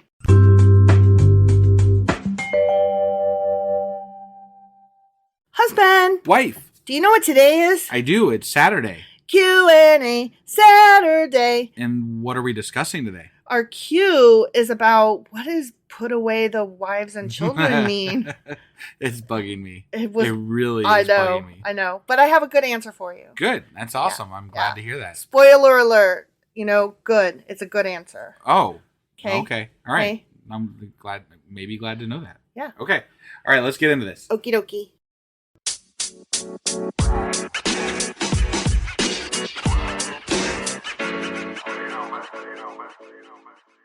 Okay, so remember, these exiles have just come out of Babylon and they're rebuilding their temple, and Ezra's like, boo, but so many of our people intermingled with the guys that were left here, all the women that were yucky, and that's so terrible. What are we going to do? Whoa. Right? Yeah. And the men were like, I know, right? What have we done? And they're all crying in the mud and whatever. Right. Yeah. Okay. So, do you remember when I had to go through that whole long list of names? Oh my God. Yeah. So, that list of names was the people who had decided not to get rid of their wives. Oh. Yeah. I didn't realize that. Interesting. But there was like not that many names as opposed to like how many people there were, right? Okay. So, the majority of the people did decide to get rid of their wives and kids? No. Oh, to have their wives and kids. Okay, there's 2 sides to this. Okay? Yeah. First of all, getting rid of them, like putting them away. Yeah. Let me just put that to bed. That just meant divorce them and give them like, here, go away now, bye. Okay. Yeah. But the majority of the women actually converted to Judaism so that they would, take the Lord and adopt their ways of worshiping and totally be like, okay, I'm on board. I don't really care. Okay. Sure. Yeah. But there were a few who didn't. And they were the ones who they took the kids because women always gets the kids, right? Sure. And they left. Where did they go? They just went away. Oh, okay. They got divorced and they left the community. They couldn't stay there. Got it. They probably went back to their families or wherever. Okay. And they weren't killed or anything. And they were divorced as properly as was supposed to be. You know what I mean? Like the shoe and shit. Yeah. Like they weren't just like shut out with nothing to survive on. Got it. Okay. So they were divorced and the town said, okay, bye. And they couldn't live there anymore. Like supplies and shit. Yeah. They didn't just like say, sorry about your luck, have fun and let's not see your face again type thing. Right. So first we've got the group who the men stayed married to their wives and the wives converted. Right. Okay. Then we've got a very small group of men who were named who were like, no, I'm not making my wife convert and I'm not divorcing her. Good on them. And they were the ones that they left with their wives. Wow. Okay. Okay. And they were like, fuck you, bye. Yeah. Okay. Then there were even fewer who were the women that the men were like, you need to convert. And the wife was like, bye. Right. Okay. So there were 3 different groups, okay? Okay. And nobody was killed. Well, that's good to know. That's good to know. Good to know. Right. Also, it is worth noting that marriage is supposed to be like this sacred thing. So one of the ways that they like got away with, you're not supposed to divorce people, but if you do, there needs to be like a really good reason, and you have to do it publicly with the whole shoe thing. Sure. And, you know, everybody's got to approve of it, right? Yeah. So the way that they got away with so many divorces was, one of the ways that they got away with this was by saying, well, since these marriages were not properly done in the first place. They were never an actual marriage. Yeah, they were never actual true marriages, and so they could be easily annulled. Got it. And that's the way they did a lot of them. That's convenient. Just annul them. Right. Yeah. But again, there weren't that many that needed to be annulled. Right. So, I mean, if you think about it, it only took them 3 months to go through all of them. I mean, honestly, what does it matter? Like, who cares, right? I'm just saying, in the grand scheme of things, so we have to pretend like we worship this God? Okay, let's do that, I guess. I mean, there were only a very, very few that would have been like, no, I'm not gonna do that. I mean, I feel like if it was between my family being split up and torn apart and saying I believe in God, I would say I believe in God. You know? Right. I mean, I would say it. I would say the words, right? But it's not. And then we would say, and wink and nod, and it's not just a matter of saying it though. Like, you have to actually live it. Like, you would have to go to all the services. You would have to behave as if. You would have to every week, every day. Could I at least squeeze your hand extra hard when they're doing the prayers? And I mean, sure. Yeah. I'm just saying, like, it wasn't just a matter of, going along to get along. Right. Like, it was basically, you need to publicly declare that you are going to take this God as your only God, and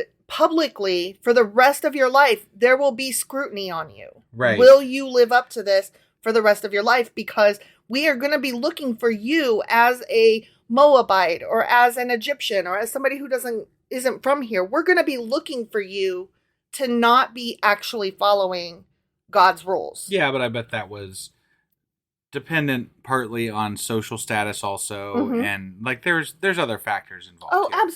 Absolutely. Like if you have a high social standing, they're going to overlook you more than they would someone with a low social standing. Oh, absolutely. But there were a lot of apologists out there when I was doing my research who were like, we just want to be clear that this wasn't about race. This was about faith. Bullshit. Right. Bullshit.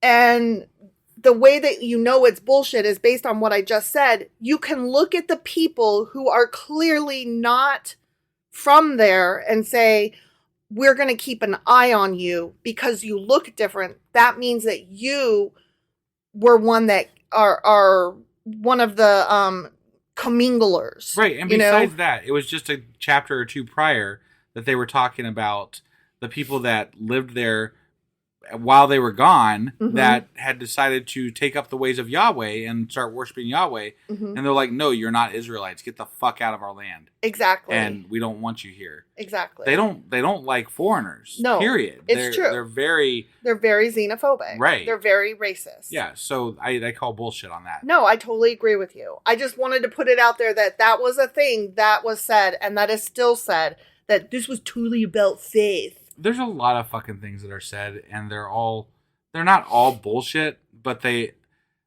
have been apologists from day one of the Christian faith, and even back into Hebrew times, like when before Christianity was around. There's always apologists because obviously there is shit that doesn't make sense, right? And someone has to be able to try to explain it, or it doesn't. Someone else can walk in and be like, "No, that's dumb because of this, that, and the other," and and they can legitimately say that. So someone else has to say, "Well, no, you're taking that wrong." Blah blah blah blah. Right. Blah. Let me tell you the way it really is, and it's like, you don't know any better than I do. The only difference is that you're acting like you do. The problem is that apologists in general, when it comes to any religion, means that your idea of faith is based on this other person's explanation of what faith is supposed to mean based on their interpretation of that said text that could be interpreted any number of different ways. Exactly. It's not a real strong basis, in my opinion. Right. I mean, you basically walked up to this group of people and said, you either need to worship our way or hit the highway. How is that not racist? Right. You know? Yeah. I don't care what you say. So that was our Q&A for today. Okay. Well, Okay. I was very curious to know what it was. I'm glad that it didn't die. And me too, because honestly, I had it in my head that these women and children were tossed into a pit or a trash fire. Right. You know? Right. Like, I just assumed. Yeah. So shame on me, I guess, for assuming the worst, but shame on the Bible for putting that thought in my head in the first place, that is any way that any people would ever be treated. Right. And so this is, we're going to be back tomorrow with our book club. Our book club. And our weekly replay. Replay, yep. And then... on Monday, we will be starting Nehemiah. Yeah. Although, should I do the replay on Sunday or should I wait till we're done with Ezra? We are done with Ezra. No, because we still have, we're going to be doing on Monday. Oh, yeah. We're going to be doing the wrap up for Ezra, and we're going to be doing the... You should probably wait to do the replay till we're done with all of the Ezra stuff. Right. Yeah, that's right. On Monday, we're not doing Nehemiah. Right. I forgot.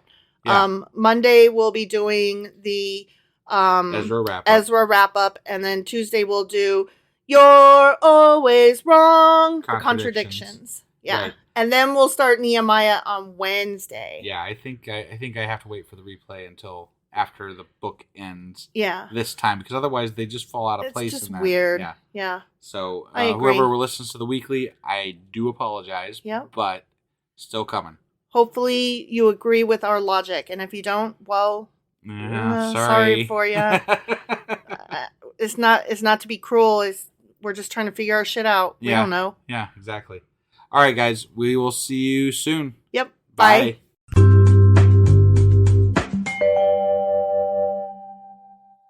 Husband. Wife. Do you know what we're doing today? I do. It's the wrap up. It is. For Ezra. We're saying goodbye to Ezra, but not really, but kind of. Right. Yeah. I mean, yeah. We completed the book of Ezra. Right. And now we are wrapping that shit up. We are wrapping it up. Yep. Okay, let's go do it. Okay, let's do it. Oh, we should mention. Huh? What?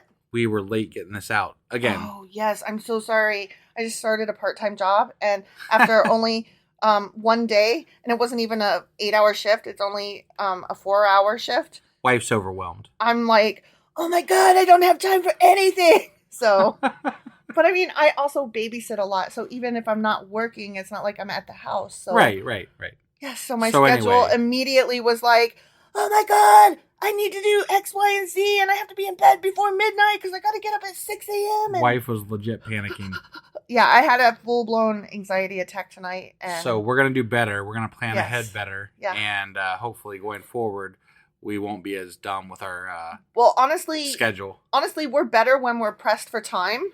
And so this will probably force us to record ahead, which is what we've wanted to do. Right. But, if you don't have to. Life's life, Yeah, well, if you don't have to, what's the point? Like, we could talk about how we want to be. But now we have to. So, yay. Yeah. That's the silver lining. All right. Okay. So, all right, let's go ahead and get into this wrap up for Ezra. Yes, Ezra. Bye.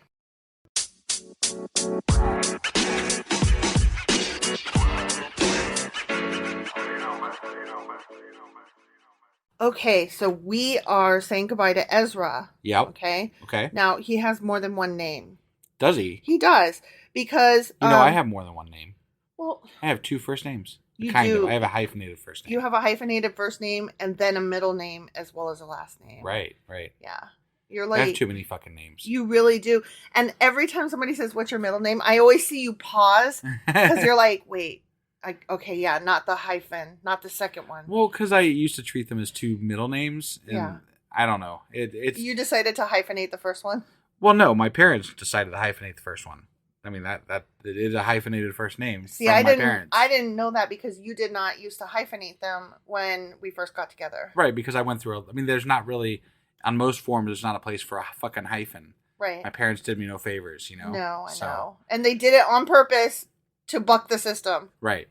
Like, thanks for that. Yeah. Couldn't I decide if I want to buck that system? Whatever. It is what it is. No, I know. I'm just saying.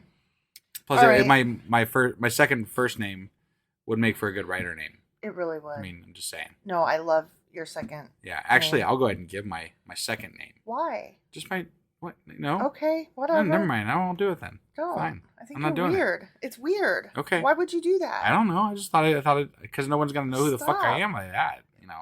But we're being anonymous. Oh, okay. All right. Remember? I'm gonna continue to be anonymous. Then. Remember that? All right. Okay. Fine. Anyways, Ezra's not anonymous, and he is known by several different names. One of which is Esdras, Okay. and that is his Greco-Latin name. Okay. Okay, and that's important because there are several different versions of the Book of Ezra. Okay. Okay, Yep. and I'll get back to him in a minute. He's also known as Ezra the Scribe because he because he wrote scribed. shit. Yeah. Yeah. And Ezra the priest, because there's some arguments about whether he was a high priest or not. I see. Yeah. It And seems like he might have been. He got sent back to kind of Mhm. organize the priestly things. yeah, I don't know how I feel about it. Sure. It doesn't really affect me anyway, one or Right, the other. right. But he is a Jewish scribe and priest, obviously, and he's the descendant of Sariah. Okay. Isn't that important? Is it? No. I don't know who Okay. the fuck that is. I was like, I don't remember. Yeah, I know. Right? If that's somebody I was supposed to remember, I don't remember who No, it is. I don't either. It's that guy was the last high priest to serve in the first temple. Okay. He's also a close relative of Joshua, which is the first high priest of the second temple. Okay. Okay? All right. So he's cool or whatever. Yeah. So let's talk about that Esdras thing. Esdras, the Yeah. Greek version thing of The him. Greco-Latin. Greco-Latin. Yeah. So in First Esdras, which is the Greek translation of the book of Ezra, still in use in Eastern Orthodoxy, Okay. he was also the high priest. But rabbinic tradition holds that he was just an ordinary member of the priesthood. Oh, So, okay. like I said, priest or high priest? Priest, high priest. We don't know. Doesn't matter. Not really. I Not to guess. me. Yeah. Yeah. And in rabbinic traditions, Ezra is metaphorically referred to as the, quote, flowers that appear on the earth, Hmm. signifying the springtime in the national history of Judaism. Which Okay. makes sense. Like he brought them into the old new world. Yeah. You Sure. know? Right. Whatever. The book of Ezra-Nehemiah, so Ezra Nehemiah, Yep. is one scroll. We've talked about that before. Right. But remember, Ezra also started where Second Chronicles left off. Right. So that would mean that First and Second Chronicles and Ezra and Nehemiah were originally one book. Got it. Okay? Okay. So anyway, Ezra Nehemiah is one scroll, and in late medieval Christian Bibles, the single book was divided in two as First and Second Ezra. Okay. But then this division became the Jewish practice in the first printed Hebrew Bibles. So instead of seeing Ezra and then Nehemiah, you'll see First Ezra and then Second Ezra. Okay. Yeah. Got it. Yeah. But there's also that Esdras thing Okay. where in those Greco-Latin Bibles Yeah. of Eastern Orthodoxy, Right. those are Esdras. Like, Okay. and those will be like, instead of First Chronicles, Second Chronicles, Ezra, Nehemiah, it Yeah. would be like First Ezra, Second Esdras, Third Esdras, Fourth. Ah. Like, so Okay. it's like the books are kind of the same-ish, but numbered differently. That's interesting. Yeah. Because First Chronicles and Second Chronicles are not written by the same person that wrote Ezra. Well, At least as far as I can tell. some people say that maybe it was. Really? 'Cause Yeah, It some seems, people it seems say- different to me. But some people say that Ezra was the author of at least Second Chronicles, if not First as well. Okay.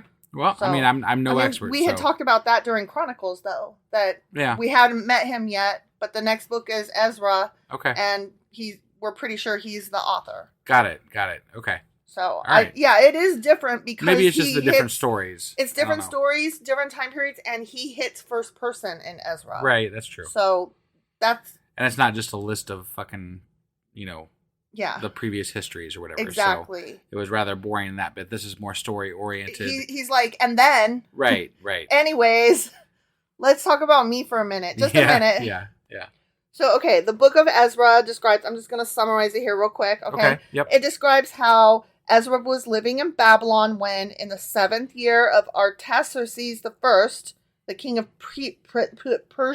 Persia? Persia, not Prussia. Right. Persia, which was circa 457 BCE. Okay. Okay, that king sent him to Jerusalem to teach the laws of God to any who did not know them. So Ezra led a group of Judean exiles living in Babylon to their home city of Jerusalem, where he enforced observance of the Torah, right? Okay. But once back in Jerusalem, Ezra and the exiles discovered that Jewish men had been marrying non-Jewish women and making mingle babies. Yeah, that commingling shit, man. They mingle babies were born. Crazy. Oh my God. Crazy. And we remember all of that. And we had a Q&A about, wait, did they have to kill their wives? And no, they just divorced them and sent them on their way. But most of them converted them. Most of them converted. Right. Yeah. So in the apocalyptic 4th book of Ezra, and just as a reminder, apocalyptic doesn't mean like the end of the world in this sense. It means not in canon. Okay. It's a historical scroll in the world, yes, but Churchy Pookins has decided it's not part of the official Bible. Right. Okay, so that's what we mean by apocalyptic. Okay. Okay? Yep. So, the 4th book of Ezra, which is also sometimes called either the 2nd or 3rd book of Esdras, depending on which, thing it is. According to that book, the apocalyptic 4th book of Ezra, Ezra has a 7-part prophetic revelation. Okay? Okay. And he converses with an angel of God 3 times. Okay. And then he has 4 visions. Okay? I don't know what all that's about. It wasn't summarized. But, I could have gone into that rabbit hole probably, and I might eventually. Is this coming up in the next book? No. Okay. No, this is just a thing that's missing because it's apocalyptic. Okay, yeah. I got it. Yeah. So Ezra, 30 years into the Babylonian exile, recounts the siege of Jerusalem and the destruction of Solomon's temple. Okay. So that's what all those visions and dreams, it's during that. Got it. Okay. Yeah. In this book, we're still talking about this apocalyptic book. He dictates 24 books for the public, which is the Hebrew Bible. Okay. And another 70 for the wise alone. And those 70 are unnamed revelatory works. Interesting. So we don't know what those are. That's or if they really existed, or right. if they were just legend, I heard that he wrote 70 books. No, I heard he wrote 80. Nuh-uh, he wrote 70, you guys. That kind of thing. Yeah. So at the end of this whole story that's in this apocalyptic book, he is taken up to heaven like Enoch and Elijah. Ezra is seen as a new Moses in this book. Oh. Which, I kind of alluded to that when I said the new spring, because he's bringing his people into the old new land. Right, yeah. Or the new old land. Right. Yep. So that's the end of that apocalyptic book, okay? Okay. All right. Traditionally, Judaism credits Ezra with establishing the Great Assembly of Scholars and Prophets, which is the forerunner of the Sanhedrin, which is the authority on matters of religious law. They're the guys that sit down and decide when are we actually all going to celebrate Easter. 1, 2, 3, go. Let's just all get on the same page. Sure. They're like the church rules. Right. Okay. Technically, the Jews don't celebrate Easter. Oh, yeah, you're right. I'm just saying, the Sanhedrin is the boss. Got it. It's a collection of people who sat down together to make decisions to try to make all the churches in a larger area operate more cohesively. Thank you. That's what I was trying to say. Yeah. More cohesive. And so traditional Judaism credits Ezra with establishing the original format of that. Got it. Where they did not discuss Easter. Right. Shut up. Get the fuck out of here. According to the Babylonian Talmud, Ezra the scribe is said to have enacted 10 standing laws and orders. Oh. And I summarized these because I was going to just skip one, but then I was like, no, I got to say these. Okay. Okay? Yep. So Ezra in this particular Bible is okay, I have 10 rules. Moses had 10 commandments. I have 10 rules. Okay. Okay, ready? All right. Yeah, I'm ready. Okay, number 1. The public has to come together to read from the scroll of the law in the afternoon on Sabbath days for anyone who may have missed the weekly biblical lections, like the weekday lections. Got it. So, like, if you were like a loiterer or a traveling merchant or something, Yeah. you might have had a really good reason to miss it. Sure, but you got to show up on the You Sabbath. better fucking show up on the Sabbath, Right. because they're out there reading it Sure. on the fucking Sabbath, Right. which makes no sense because, That's work. yeah. So I thought that was funny. Right. Like, come let us read this rule book, which says don't do that. Technically, though, they've always done festivals and stuff on the Sabbath. It's Yes. just there's certain things that are considered Yes. work that you're not allowed to do on those days. But Right. celebrating the Lord is okay. Depending on how you do it. Right. Yes. So anyway, you have no excuse for having ever missed any weekly readings. Sure. Okay. Number 2, Unless you were unclean, probably. but then you can go catch up another day after you get cleaned Well, up. what if you're unclean for like 2 weeks? Well, then what the hell did you do to piss off the Lord? Well, there was lots of things that kept you unclean for a couple of weeks. I at know. least, So you why know. why were you so unclean? Clearly I don't you know. did bad things and you got what was coming to you. So that's your own fault. Got it. Okay, number 2. Yeah. The courts got to be open on Mondays and Thursdays. Courts got to be open on Got to Mondays be and open. Mon- Yeah, they I don't gotta. fucking know why. That's a law. That's a rule. That's a rule. That's an Ezra thing. According to this particular. Ezra the scribe says Mondays and Thursdays every day Gotta on be- those days. Yes, bank got to be open. Yep. Okay. Number 3, and a lot of these apply to women. Okay. Women got to get their laundry done by Thursday. What the fuck? No, this one, I had to say it that way because it was funny. But now, actually, they had, like, a legit good reason for it. Okay. Because, obviously, they didn't have washers and dryers, so Right. this was, like, a, days-long process. Sure. And if they didn't have it done by Thursday, then they risked having it run into The Sabbath. the Sabbath. Ah. So, get your shit done by Thursday, ladies. Right. And we know it's only the ladies that does the laundry. Of course. Right. Yeah. So, I mean, okay, actually, that one makes sense. It's not just an arbitrary, but it's funny. Right. Okay, number 4. This one I love. Men got to eat garlic on the eve of the Sabbath to enhance love between a man and a woman, so they can do the brown chicken, brown cow, and make them babies. Right. Right. Because that's the most important. That garlic does the trick. Yeah. Well, they believed cooked garlic Got it. enhanced that, like it Okay. was an aphrodisiac to them, I Okay, guess, or all right. whatever. Yeah. Number 5. Are you loving these rules? They're great. Yeah. I know. Like, you can see why I had to summarize Right, these. yeah. Okay. Number 5. Women got to rise up early on Friday mornings to get that bread baked. Gotta, They gotta- rise up. Yeah, I Yeah, thought that too when I yeah. was writing it. Yeah. They have to bake bread so that there's enough for the poor. Because every time they bake bread, like, they'll leave out whatever pieces, like if there's any burnt pieces, I like mean, in the it's Hunger like- Games or... Right. It's like they left the droppings on Yeah. their fields for the poor too. Exactly. So they got to get up early on Friday so that on the So Sabbath... it seems like a lot of these rules are only pertaining to the rich and housed Yes. of the society. Yes. You know? Yes.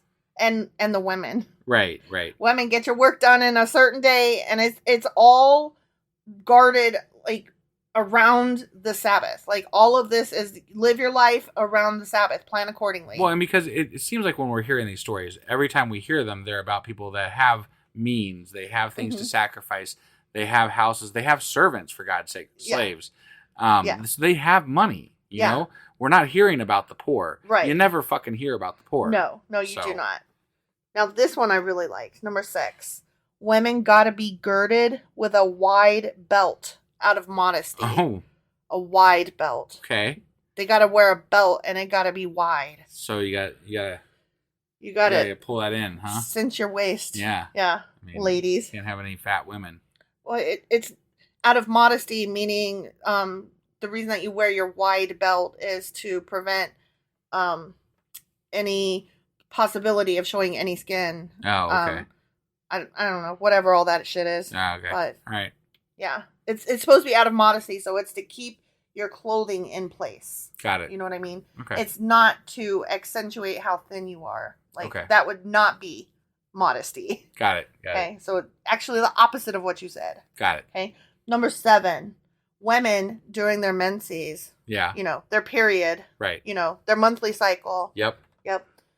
They need to wash and comb their hair 3 days prior to the purification in a ritual bath. Okay. They better take care of their hair. Better brush that hair. And they did not specify whether they meant the hair on their head or elsewheres. And I only mention that because they're talking about periods here. Right. And I'm like, do you mean that they better keep all their hair in places? Right. Keep it nice? Who knows? Who knows, right? Like, for all I know, they actually did mean, like, bush, What the fuck do I know? It's true. Okay. Number 8, traveling merchants got to make regular rounds into the Jewish township because of the honor due to the daughters of Israel. What? Does that make sense? Yes. Okay, explain that a little bit. Because they have to, like, come into town to see the daughters so that they can maybe get married to them or... The merchants. Yeah. Okay. Traveling merchants. Okay. Yeah. Got it. Yeah. So the merchant... Okay. I'm a little lost on that one, but okay. They got to come into the townships. To marry girls. Or to sell to them, to sell their wares. Okay. Yeah. Okay. All right. They need to make sure to come into the Jewish townships. The merchants got to come into town. Yeah. We're not going to go meet you out on the road. You got to come into town. You got to come into town and see our daughters. And yeah. Okay. Our daughters want to buy your shit and maybe they want to marry you. Maybe. Be respectful. Come into fucking town. It doesn't make a lot of sense. No, I don't know. I'm making up reasons. I don't fucking know. Okay. Yeah. Number 9, women and or girls, as a precautionary measure, and I don't know against what, got to be accustomed to conversing with one another while one of their party goes out to relieve herself in the outhouse. So in case you fall into the shitter? I don't know. I'm in a group of friends, right? Yeah. And I'm like, oh, dudes, I got to pee. Yeah. So I don't know if it means I have to take somebody with me to the potty and, like, we chat together. That's what it sounds like, right? Or if I'm like, okay, you guys chat amongst yourselves and make sure you're comfortable chatting. I'm going to go pee over here now. Bye. It sounds more like you got to chat with them while you're taking, a dump. Right. Or whatever. Like, come with me to pee-pee. I mean, they had outhouses, so maybe it was, like, in case you fell in, right? I literally do not know. It doesn't say precautionary measure. Maybe in case there's a man that's waiting out there, That was the only thing I could think is against the possibility of Rapey McGee coming up, and because that happens so regularly that fucking Ezra had to make a rule about it. Right. Now, boys, no rape because, But just to make sure, girls, you travel in pairs. Yeah, you guys, buddy system. Right. Who's your buddy? Yeah. Yeah. But that's one of the 10 fucking rules. Right. Is don't be alone when you pee, girls. Got it. Chat. Okay. Okay. Yeah. And that is why women go to the bathroom in groups today. No, just kidding. Okay, number 10. Ready? This is my favorite. Okay. You just said that about the last one. I know. Or whatever, one of the last ones. They're all my favorites. Okay. Okay. But this one, as the last one, is my favorite. Got it. Okay? Yeah. Men who may have suffered a seminal emission. For anybody curious about what that means, a wet dream at night can't be helped. Right. Parentheses, especially after accompanying their wives. Okay. Apparently, after you fuck your wife that night, you may be more likely to have a wet dream. Okay. I don't know how that works. Sure. Not burying a penis. Whatever. I don't know if you're more likely or less likely. I don't know. Whatever. Yeah. Okay. So men who may have suffered a seminal emission, particularly after getting their fuck on, are required to immerse themselves in a ritual bath before being permitted to read from the scroll of the law. I mean, it's always a good idea to take a bath after, sex, I would say. But it's not right. I totally shower, agree with you. Whatever. But it doesn't even say men who have suffered wet dreams. It says who may have suffered. Got if you even think that might have happened to you. Yeah. Yeah. If there's even the slightest, no, go take your fucking bath. Okay. Now, I would think that they're hardworking people. They should probably bathe every day anyways, but I'm betting but it's not as easy for them to bathe as it is for bath. us. But they're talking about the ritual bath, and that's different from taking a regular bath. Got it. Like all of the hoopla that goes into cleansing. Well, yeah, because technically they're unclean after that as well. Well, so they're always unclean because Right. you're born a sinner. You Yeah, know, right. you suck. Go to hell. yeah. Okay. Mhm. So that is what I have for you today. Okay. I thought we would end on those Ezra's 10 rules. Ezra's 10 rules that are not in our Bible. All right. Okay. All right. Well, that wraps up Ezra, and we'll be heading into. We're going to do a contradictions episode, Mm-hmm. and then we'll be heading into Nehemiah. Right. Yep. Okay. Sounds good. We will see you guys then. Yep. Bye.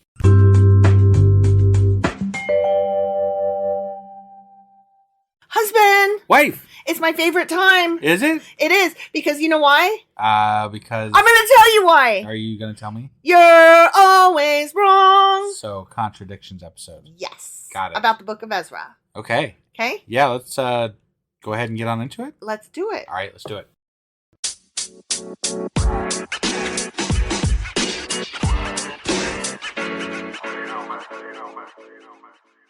Okay, so the book of Ezra, right? Yeah, Is super short, right? it is. Like how 10 many? books. 10 Or chapters. 10 chapters, sorry. Yeah, 10 chapters.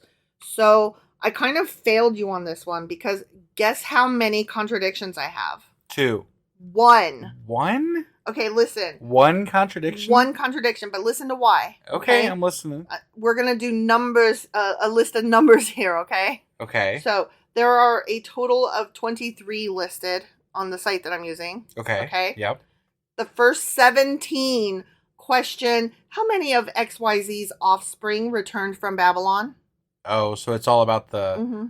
Okay. Yeah. So there's a lot more contradictions, but it's about the boring ass shit. Yeah, well, it's about stuff we don't care. Right, That's, right. I don't really even call that a contradiction. That's just Yeah, bullshit right. nonsense. Right. Like I would never get mad at a Christian and say, "How do you explain this nonsense?" Right. Like there's enough actual stuff in the Bible Right. to get mad about. Besides, how many of XYZ's offspring came back Except from Ezra. Babylon? Ezra has 1. Whatever. So, okay, so 17 of the 23 questions are about that. Yeah. Several of them, as well as the next 5, had contradictions that were either rooted in Nehemiah, which is the next book, Okay. which we haven't read yet, Right. or the New Testament, which we are not at. Got it. So there's So- more contradictions. Yes. Just we haven't reached them yet. Yes. 17 So- were irrelevant, and of those, plus the next 5, several were ones we haven't got to yet. Okay, so this is Okay. going to be a light contradictions It episode is. It because is. of where we are and what they contradict. So number 23. So number 23, the one The and one. only that we will be covering today. Yes, and you even, I think, know the answer, Oh, wow. Okay. even though you're wrong. I'm okay. Okay, ready? Yeah, I'm ready. Is it okay to marry a Moabite? No, you cannot commingle. You cannot commingle, according to the book of Ezra. Right. Chapter Although 9. Moses married a Moabite. Stop, you stop, because you're always wrong. So Ezra was so upset when he heard that the Israelites were marrying Moabites, among others, not just Moabites, but lots of mingling. Okay, like Egyptians and like all those places over there, Yeah, whatever. yeah. Okay, he was so mad and sad that he rent his garment and mantle and he plucked the hair out of his fucking head Poor Ezra. and beard. He pulled his beard out Man. and he sat down astonished. Yeah. It's Astonished. astonishing. He could not believe men gotta fuck. It's like he never met men before. Right. Yeah. Right? Commingling. God. Commingling. My God. Okay, but anyways, so no, absolutely not, right? But you're always wrong. Yeah. Okay, I already sang it before, so this time I'll just Right. say Yeah. it. Okay. The answer is also yes. Okay. Because let us not forget, in addition to the one that you mentioned, Yeah, Moses. which is a big one, That's a big one. right?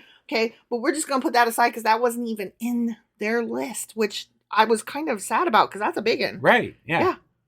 Huh. But that one's actually not, I think maybe it wasn't listed because it's not specified. It's Right. taken For via, granted. no, it's not taken for granted. It's taken via different little hints. Like we could, like they allude to it, but they don't specifically say it. Got it. You can't cite what verse says that Right. she was a right, Moabite. Okay. All right. So I think that's why they left it out. But we know, me and Right. you know. Yeah, definitely. I mean, we sussed it. Yeah. Okay. But in the book of Ruth, chapter 4, Okay. Boaz married a Moabite woman, Ruth. Ruth was a fucking Moabite, remember? Right. Yeah, that's right. And their son Obed was the father of Jesse, who was the grandfather of motherfucking David. So they commingling. They commingled with Moabites. Right? And now Ezra's like, Moabites suck. But David, I mean, he was the chronicler. Right. He was in love with David. Right. Like, get your shit together. Yeah. You hate Moabites, but David was a motherfucking Moabite. Right. I mean, he had Moabite in his blood. Yeah. So I'm like, get out of here with that shit, you racist fuck. Yeah. So that's dumb. That's dumb. Right. They're not the only ones. Like Solomon married like all kinds of fucking people. I mean, there's countless all examples across the world. Statues crumble for me. But there's a bunch of well-respected figures in the Bible that quote unquote commingled.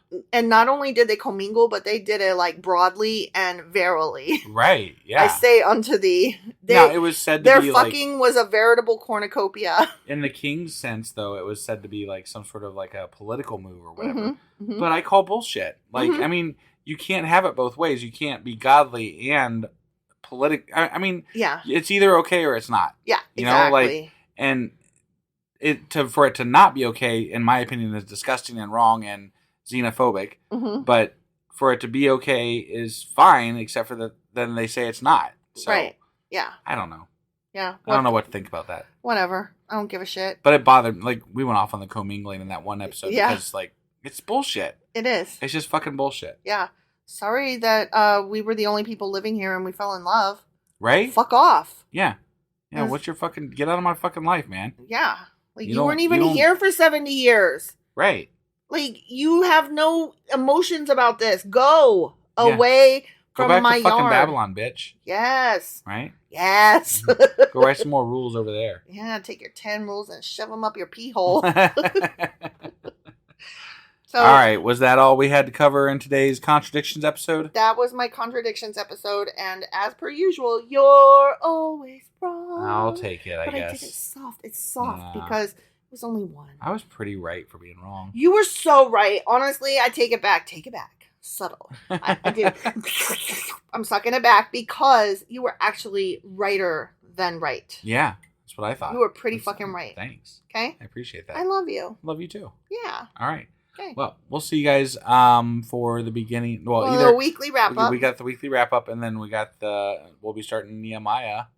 Or sorry, what are we doing on? Let's see, it'll be Wednesday when we do it. On Wednesday, we will be back with the first chapter of Nehemiah. Yeah, that. Sorry, I didn't mean to take your thunder. You're always stepping on my lines. I do it all the time. You do. Yeah. You know what? I think that you like the sound of your own fucking voice. But you know what? I cannot fault you that because I like the sound of my own fucking voice, and I'm always cutting you off to tell a story. That's true. And I also yell at you a lot. You do. I do because I get so excited. Our fans love to hate me. They do. They do. They're like, you should be nice to wife, and I'm like, I live with her though. Okay, and okay. You know what? Let's make this episode a little bit longer. Since we only have one. Right, yeah. I'm just going to put it out there. And since this is a bonus, so not everybody will listen to this. Okay? Okay, here we go. Actually, husband is the nicest guy you could ever hope for in a partner. He is patient and kind. He is smart and has a great sense of humor. And he has helped me through so many problems in my life. And he's just a great person. He's a great partner to have. And I only yell at him and make fun of him because it's... Because you can. I can, and it's also, like, it's part of how we play. Right. Well, like, yeah, for sure. We play bicker. Yeah, and definitely. It's just fun. But I wanted to put this out there just in case anybody's like, God damn, he's whipped, or God damn, she's such a fucking bitch. Shit, I give you shit all the time. No, I know. But I don't want anybody out there under the mistaken impression that you are an asshole, because while you are an asshole, you are just such a good partner, and I love you. Hey, love you too. I'm so glad. Thanks for the clarification to everybody. Yep. I'll never do it again. I'm sterile. Whatever. I'll still get some shit. I know. Well, now they'll be asking, where's yours? So I'll give you a heads up. Now you've got time. But Valentine's Day is coming up, my love. It is. It is. It is. So you've got a couple of weeks to come up with some nice wordage. Yeah. And I will let you off the hook for not buying me a card. Which I know that you won't buy me a card. So you know, you can give me a card for my birthday. Get the fuck out of here. Whatever. No, you didn't. I thought You I didn't. Didn't I? You didn't. Man, I suck. What? No, I mean, you guys don't get me shit for my birthday. I know. So I was going to say, I'm just saying. when's the last time I bought you a card for your birthday, though? So We're like, nah. whatever. We're old, so. No, it's not just that we're old. Like, we are fun, and we're like, why wait for birthdays and Christmas to buy things for each other or buy things for ourselves? Yeah. And we're like, this is fun! I can afford it today! There's money today. Let's buy it. I mean, honestly, our kids more likely to get stuff on our birthdays than we are. Oh, that is definitely true. Yeah. Because if there's anybody we love more than each other, it's that kid. Well, and yeah, it's more satisfying to buy something for them. It's so fun. You know? They enjoy getting gifts. Yeah. Yeah. I mean, speaking of which, they're learning to do the yarn now. They are doing the yarn. They taught themselves how to crochet. Yeah. And it's so impressive and amazing because they just taught themselves off of YouTube. And their very first foray into this yarn world was like really good. I mean, it's recognizable. Like, it's not just like a stack of tangled yarn. Right. It's good stuff. It is. And they made several different pride flags. And yeah. I probably wear one on my purse now. Yeah. So yay. All right. We're rambling on about ourselves now. So we're going to go ahead and cut this off. That was Contradictions for Ezra. It was. And as we said, we'll be back on Wednesday with the first chapter of what's his name? Nehemiah. Yeah. What's the dude's name? Sorry. We'll see you guys then. Bye.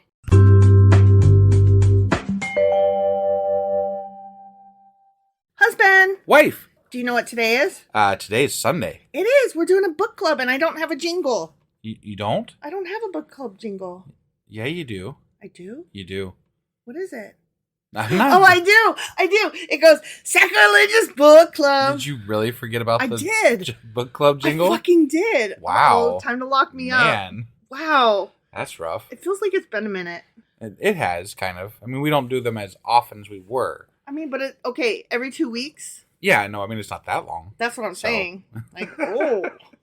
We've been sick a little bit too, so okay, yeah. I have brain fog, y'all. Right. That's what it is. So what are we going over today? So the book that we are in is still Treasury of Jewish Folklore, and then the subtitle of that is Stories, Traditions, Legends, Humor, Wisdom, and Folk Songs of the Jewish People. Yeah. And then all of that is edited by Nathan Oziabel. Okay.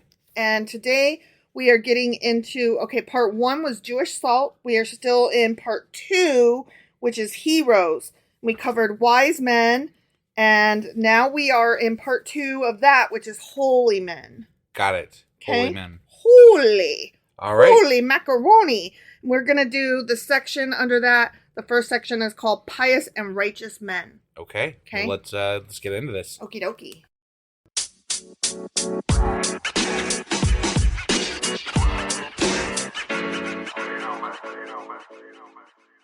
Okay, so pious and righteous men. Okay. And we're gonna talk a little bit about this introduction here, and I'm not gonna read the whole thing, but I did pick out some choice sentences that I think really summarize this whole section. Got it. Okay. Yep. So this is on page 104, and it says, "The holy man in Jewish folklore is not one who prays most or fasts most or who mortifies his flesh. The holy man is the righteous man." And then reminds me of Pulp Fiction. The bit where Samuel L. Jackson's like the iniquities of the blah blah blah blah, and then he points his gun at the dude and shoots him. Oh, You don't know what I'm talking about. I only saw the movie once, so I don't have like lots of memorizing happening. Got it. Yeah, I'm sorry. That's all right. Okay. I can't remember the exact phrase, but I'll have to pull it out sometime. Okay, so then there's a couple sentences, and it continues. The duty of the heart. You said duty. I was waiting for that. Yep. I was wondering if you're going to get it. So the duty of the heart is an exhortation frequent in Jewish devotional literature as a qualification for holiness. So basically, like doing what's right, don't be a dick. Yeah. That kind of thing. Yeah. But anyone who follows righteousness can be holy, not just the elect. Okay? Okay. And that's important to know. Okay. And they get very impatient, the Jewish people. They get very impatient with the formalistic stuff and with pious humbugs or pretension, and they lampoon overly holy people. Oh. Yeah. So if only. Yeah, I thought that was really interesting. I mean, right? in Christianity, you know, right, that's, right, yeah. Yeah. And piety, too, is conceived in a most unconventional way. And the first story we're going to read is called True Piety.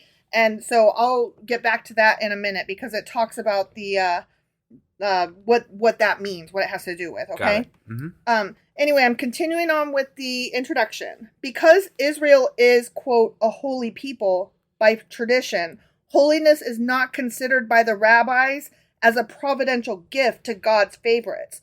All men are God's children.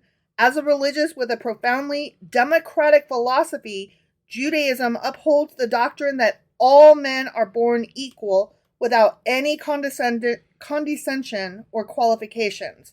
It doesn't strike me that that's how they wrote the Old Testament, though. No. But it's how they interpret it now. Right. Okay. And they mean it. Sure. Like, they're very, like, that's the way it is. Right. The rabbis of old did not believe in predestination. They preached the doctrine of free will. Man himself was the architect of his destiny by the character of his deeds. God always stood by as a benevolent ally of the righteous. So if he suffered in this life, he would still be rewarded in the afterlife. Got it. And so therefore you have free will to, do what you're going to do. Even as God knows all. Right. So I'm not quite sure how they square that circle, but Sure. That's how that goes. Okay. Mm-hmm. So moving on. The credo of the pious man in Jewish tradition is his unswerving belief in God's love for him. Okay. And there's a couple stories about this Rabbi Hillel, and they talk about him in this introduction here. Okay. It is Rabbi Hillel's dictum, though, that most pithily summarizes the traditional Jewish attitude towards piety and righteousness. Do not unto others what you do not wish that others do unto you. That is the whole Torah. Everything else is merely commentary. And that is quoted in one of these stories. Got it. Okay. Hillel, who lived in the time of King Herod in Jerusalem, is widely viewed by historians and scholars as having been the originator of this golden rule, which is enunciated later by Jesus when Jesus says, all things, therefore, whatsoever ye would that men should do unto you, even so do you also unto them. Right. So it's one of the favorite things. Yeah, it's the golden rule. Don't right. be a dick, be nice. Yeah. So that is basically the essence of the Torah according to Rabbi Hillel. Got it. Okay? Yeah. So now we're going to read a couple of these stories. And some of them are funny and some of them are just kind of like, yeah, do what's right, duh. Right. Okay? Right. So this first one is called True... Oh, and they're all really short, I should mention. Okay. Yep. So the first one I'm going to read is the first one in this section on page 105 called True Piety. Rabbi Israel was very scrupulous in his observance of all the 613 precepts prescribed by the religious code. It was his custom, whenever the Passover holidays came around, to personally supervise the baking of matzos in his town. He wished to make sure that it was done according to the time-honored ritual regulations. On one such occasion, when he was confined by illness, his disciples volunteered to supervise the baking of the matzos. Instruct us, Rabbi, they said. Tell us all the important things we have to watch out for. My sons, he says, see that the women who bake the matzos are well paid, was his brief reply. Yeah. So right. I love that. Like, that is so brief, and that's exactly what they're talking about. No, that's, yeah. I love that. They know what they're doing. Just fucking make sure they do it well by ensuring they get paid well. Right, exactly. Makes sense. So, that gets back to in the introduction when we talked about piety. True Piety was the name of this story. Yeah. And so back in the introduction it says, to the saintly rabbi in the anecdote True Piety, it did not lie so much in the faithful observance of all the minutiae of religious regulations, but in the just and generous treatment of one's fellow man. Yeah. And I just loved that. Yeah. So the next little ditty is continuing on. It's the very next one, starts on page 106, and it is called The Limits of Piety. The rabbi watched his servant girl panting under the burden of the yoke from which he hung 2 buckets of water. At mealtime, before he sat down to eat with his disciples, he washed his hands using very little water. "Why are you so economical with the water, Rabbi?" asked one of his disciples. The rabbi smiled and said, "While it is an act of piety to wash one's hands before meals, I must not be pious at my servant girl's expense." I was like, oh my God, that's so kind and thoughtful and considerate. But you have a servant girl. Right. Yes. Yes. But, I mean, it would be the same even if he had, like, hired help. Sure. No, I get it. It's, I mean, you have to take it for what it is. I get the intention of the I get it. No, I totally appreciate that you pointed that out because that is true. And that is something to point out. Right. But I do find that taking this for what it is in the time that it is and what was happening, that is pretty awesome. Right. So the very next one is called Rabbi Hillel's Golden Rule. Okay. And don't forget that he lived during the time of King Herod. Right. Okay. Yep. So once a heathen came to Rabbi Shammai and said, "I'll gladly accept the Jewish faith, provided you can teach me the entire Torah while standing on one leg. On one leg." Jesus Christ. I don't know why I said that. While standing on one leg. When Rabbi Shammai heard these insolent words, he seized his surveyor's measuring rod and drove the heathen out of his house. Oh. Then the heathen went to call on Rabbi Hillel and said the same thing. "I'll gladly accept the Jewish faith, provided you can teach me the entire Torah while standing on one leg." Okay. Now, just as Shammai was wrathful, so Hillel was gentle. He said to the heathen, "Do not unto others what you do not wish that others do unto you. That is the whole Torah. Everything else is only commentary. Go and learn."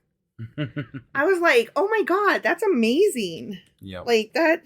I wish that this was how religion was practiced. Right. You know what I mean? These little stories are what Christianity is supposed to be about. It's what I understood it. Like, it's what I idealistically understood Christianity to be growing up. Yeah, same. And just being nice and treating your fellow man correctly. But in practice, I learned the exact opposite. Yeah. So definitely. Then we're going to skip a couple pages, go to page 109, and this one's called Saint or Horse, and I really like this one too. Okay. A young man once came to a great rabbi and asked him to make him a rabbi. It was wintertime then. The rabbi stood at the window looking out upon the yard while the rabbinical candidate was droning into his ears a glowing account of his piety and learning. The young man said, "You see, Rabbi, I always go dressed in spotless white like the sages of old. I never drink any alcoholic beverages. Only water ever passes my lips. Also, I perform austerities. I have sharp-edged nails inside my shoes to mortify me. Even in the coldest weather, I lie naked in the snow to torment my flesh. Wow. Also, daily, the shamas give me 40 lashes on my bare back to complete my perpetual penance." Mm-hmm. And as the young man spoke, a white horse was led into the yard and to the water trough. It drank and then it rolled in the snow as horses sometimes do. Mm-hmm. "Just look," cried the rabbi, "that animal too is dressed in white. It also drinks nothing but water, but has nails in its shoes and rolls naked in the snow. Also, rest assured, it gets a daily ration of 40 lashes on the rump from its master. Now I ask you, is it a saint or is it a horse?" I just love that. Like, it's works and deeds. Right. You know? Yeah. Okay, I think I have one or two more. I'm skipping ahead here. Okay, here's another one on page 115. This one's called Man the Peacemaker. Okay. When Joshua was building an altar to God, the Jews came to him and asked, "Explain to us, our master Joshua, why God has forbidden the use of iron on stone from which an altar is constructed." Joshua explained, "When men sin against God and bring a sacrifice upon his altar and confess their sins, God forgives them and rewards them with long years of peace. This is because the altar is made only to lengthen the life of man and to establish peace between man and God. It is different with iron. From it one fashions swords and spears and all manner of weapons employed to kill, to shorten life, and to kindle hatred between man and man, between nation and nation. Therefore God commanded that iron, which shortens the life of man, be not allowed to touch the stones of the altar, which bring him peace and increase his years. When the people heard Joshua's explanation, they were filled with delight and said, if the stones that see not, hear not, and speak not are so highly prized by God because they make peace between him and the sons of man, how much more prized must man be when he makes peace between one individual and another, between husband and wife, between nation and nation. Like, I didn't realize that was a whole, you can't use iron. Right. You know what I mean? I remember there was a thing about iron with God. I don't recall it, but it doesn't shock me. Because not being able to stand iron is like a fairy tale kind of thing. Right. So there's so many different critters out there that iron hurts them. Right. Or silver hurts them. Sure. So I just find it really interesting that in this particular story, it gives a reason for it. Yeah. No, I like that somewhat. And then again, it preaches peace. Right. Which I love. Yeah. And I don't know how I feel about that. Like, we're reading the Old Testament and there's anything but peace in it. Right.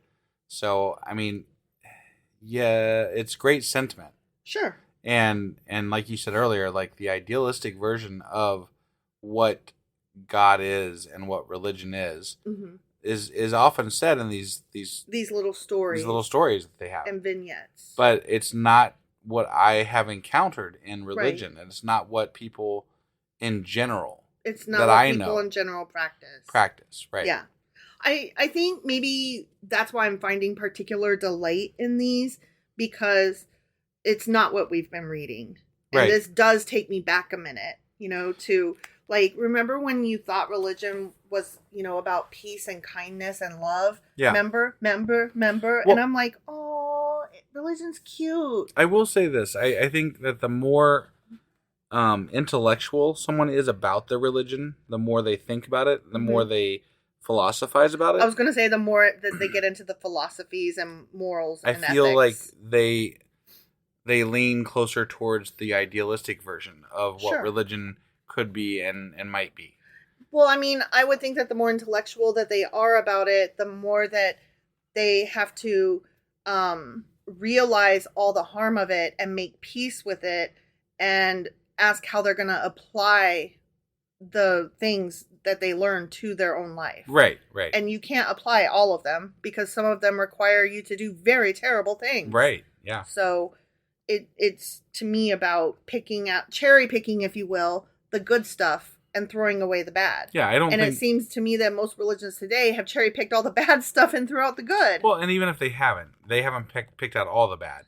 And the problem is that I think in order to be a modern religion that is going to survive in this era, I think that you have to decide that you are this way versus that way.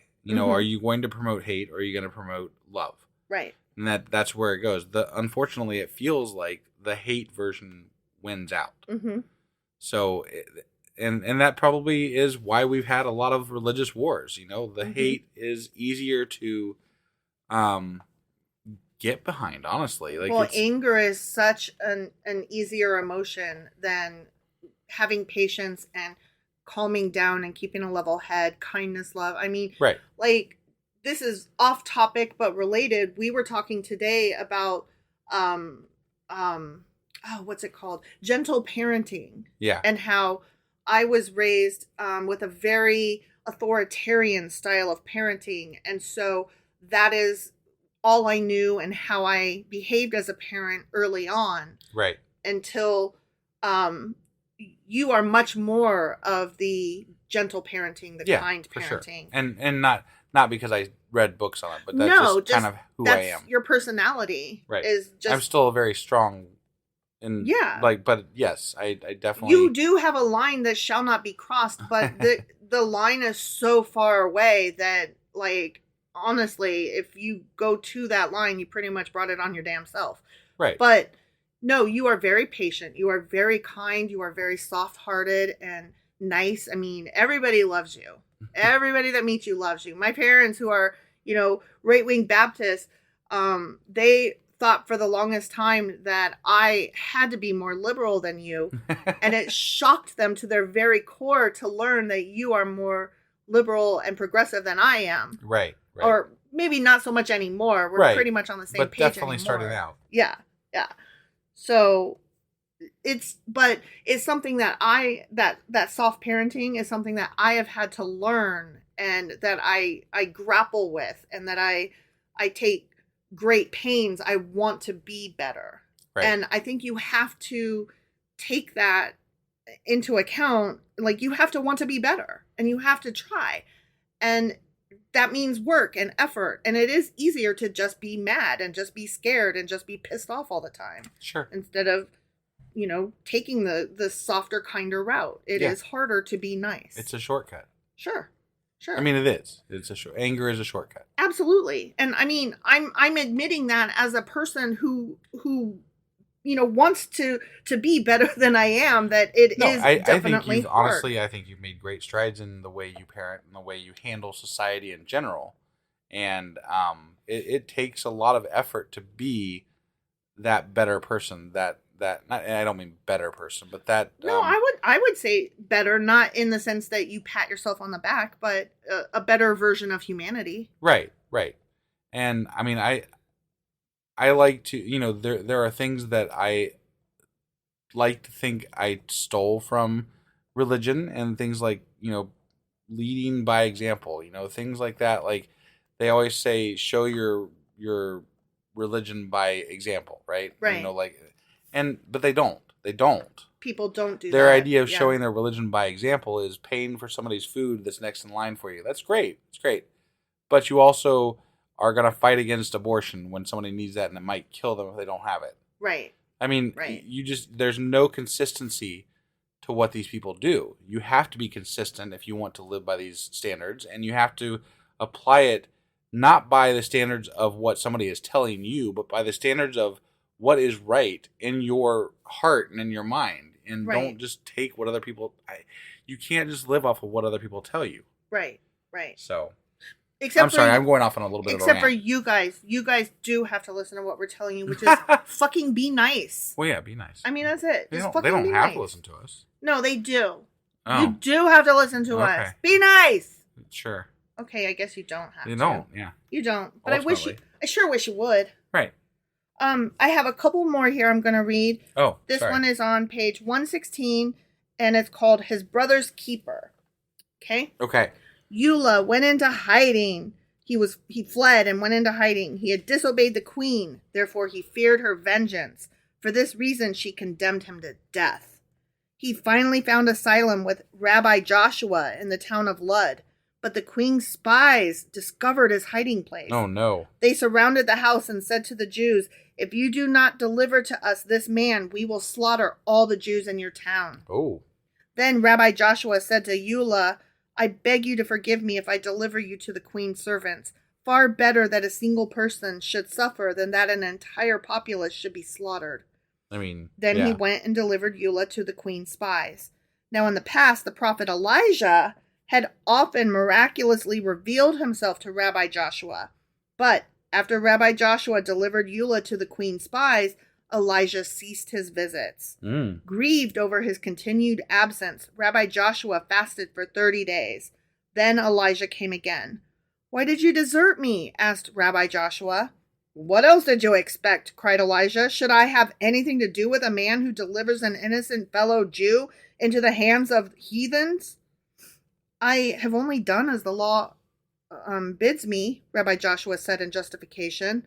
"The Mishnah teaches us that when the heathen demand that a single Jew be delivered to them with the threat of killing all other Jews, if this not be done, then it is right to sacrifice the individual for the entire community." "The law is as you say," replied Elijah sternly, "but under no circumstances should you have acted as you did. Better that all should perish than that Jews with their own hands should deliver a brother to be murdered by the enemy." I don't know how I feel about that. Yeah, that's why I liked that one, not for its message so much as for food for thought. Right. I get the sentiment, but at the same time, if they truly were going to kill everybody, it does you no good to hold on to that one person. They're still going to die. Right, but I guess the question is, but how much cost to your soul? Well, death. No, but I mean, like, and I guess, too, the question is, does it depend how well you know the person? Because, like, would you hand me over for a whole town? You know? I suppose it honestly depends on how much I believed whether or not they were actually going to kill everybody or not. Right.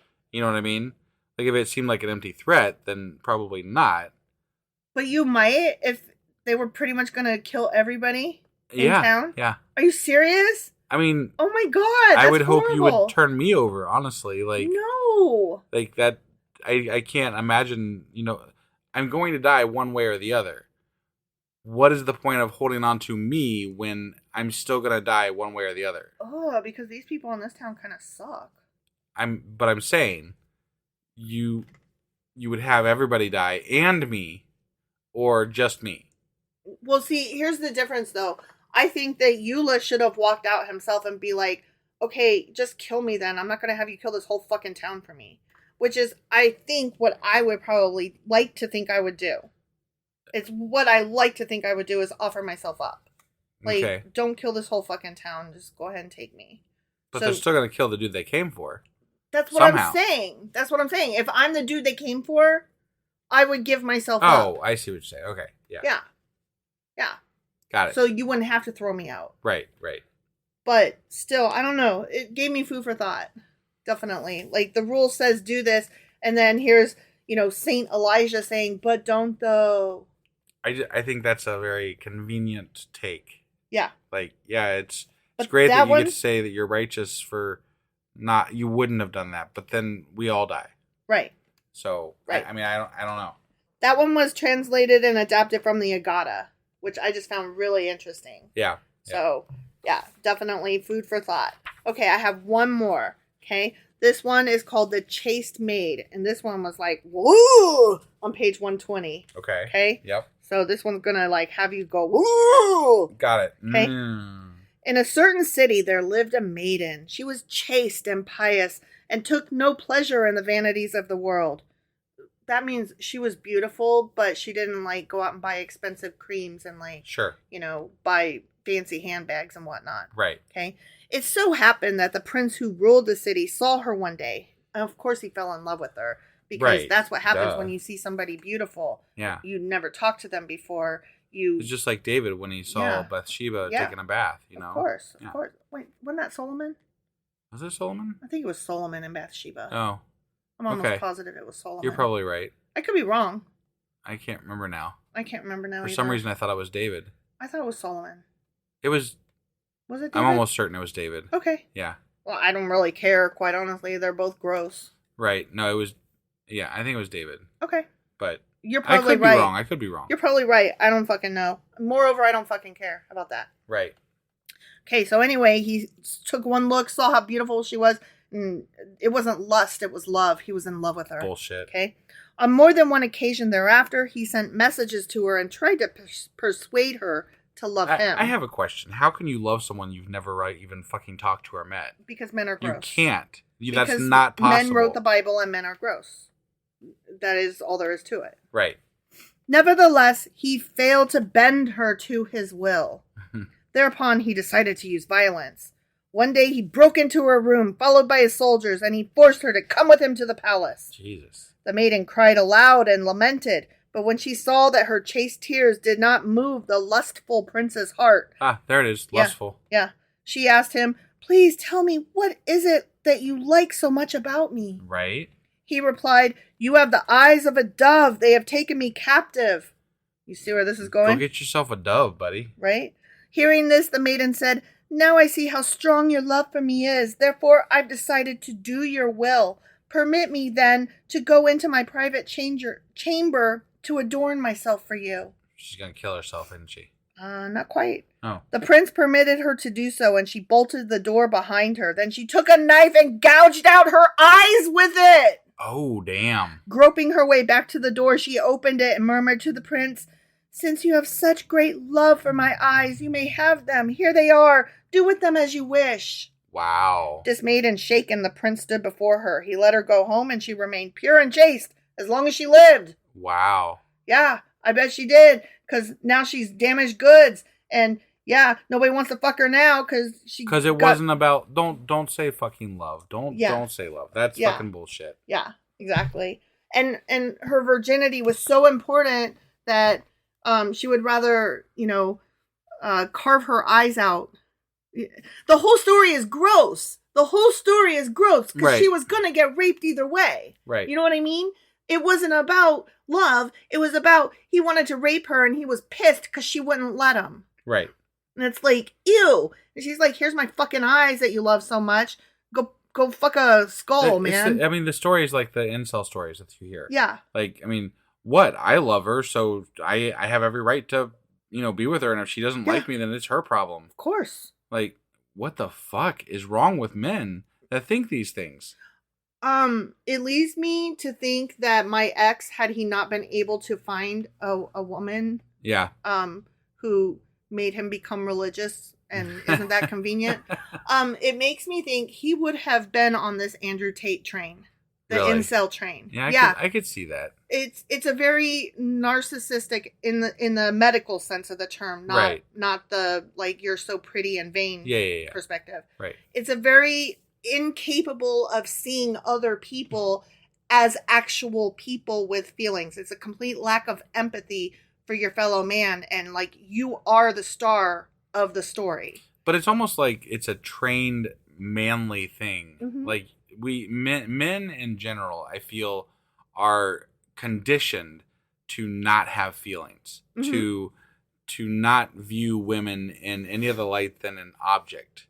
Mm-hmm. Like that is how we are conditioned. And if you see it in any other way, if you see a woman as a person, if you act as though they are a real human being, you're considered weak in the manly circles, you know? Yeah. And that's something I railed against growing up. I didn't understand it. I still don't understand it. I, in fact, am, I could hold my own, like against most men, quote unquote.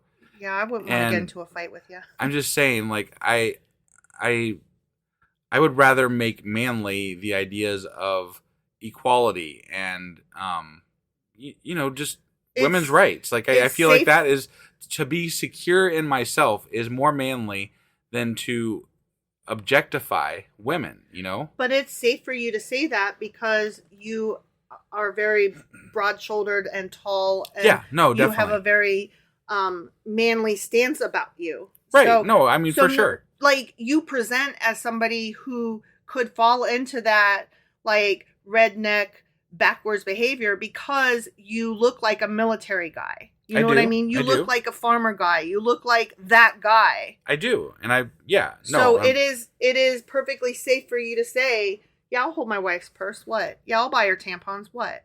Right. Right. So I think it's easy for you to say.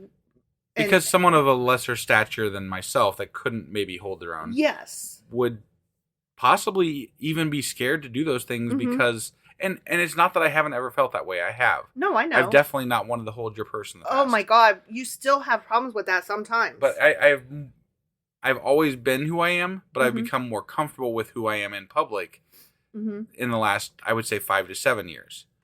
And I would say that's one of the things that I've challenged you on. Like, if I've had to like learn patience and kindness and be less of an authoritarian figure, you have had to like get rid of sometimes the manly man thing that's in you, the machismo that you. But it's not that I have the manly man thing in me. It's I have a fear of the image of not being that manly man. You know what I'm saying? Yes. Like that's what it was. More the fear of not holding up to that image in society than it was about me believing those things. I definitely don't believe those things. No, but you don't Never like have. anybody looking at you and thinking ill of you.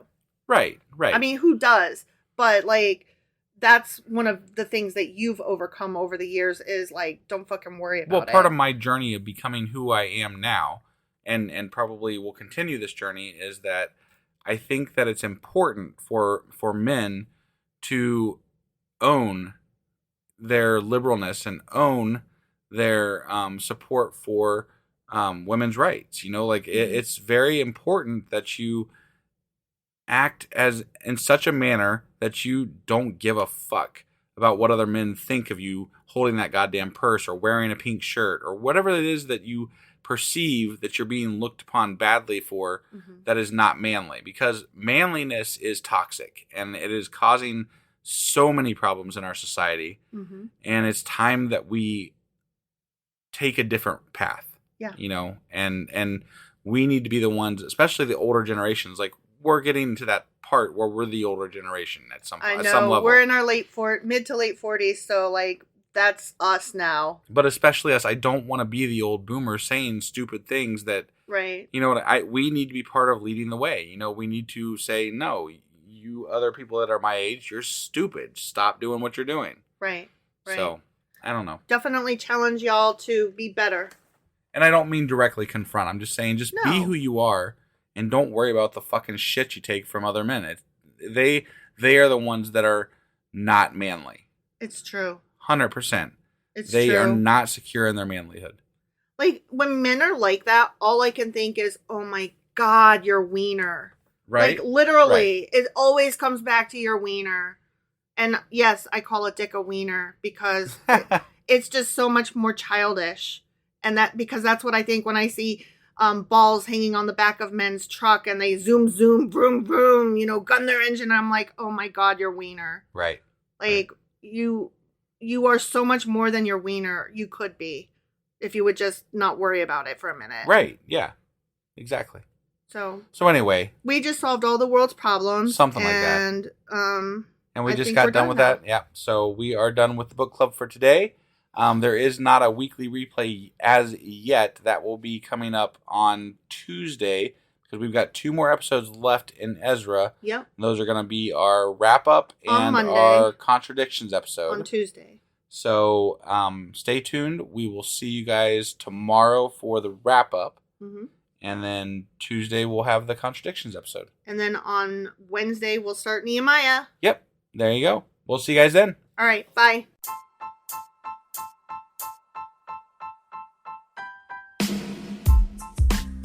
Hey, wife, I guess that's the end?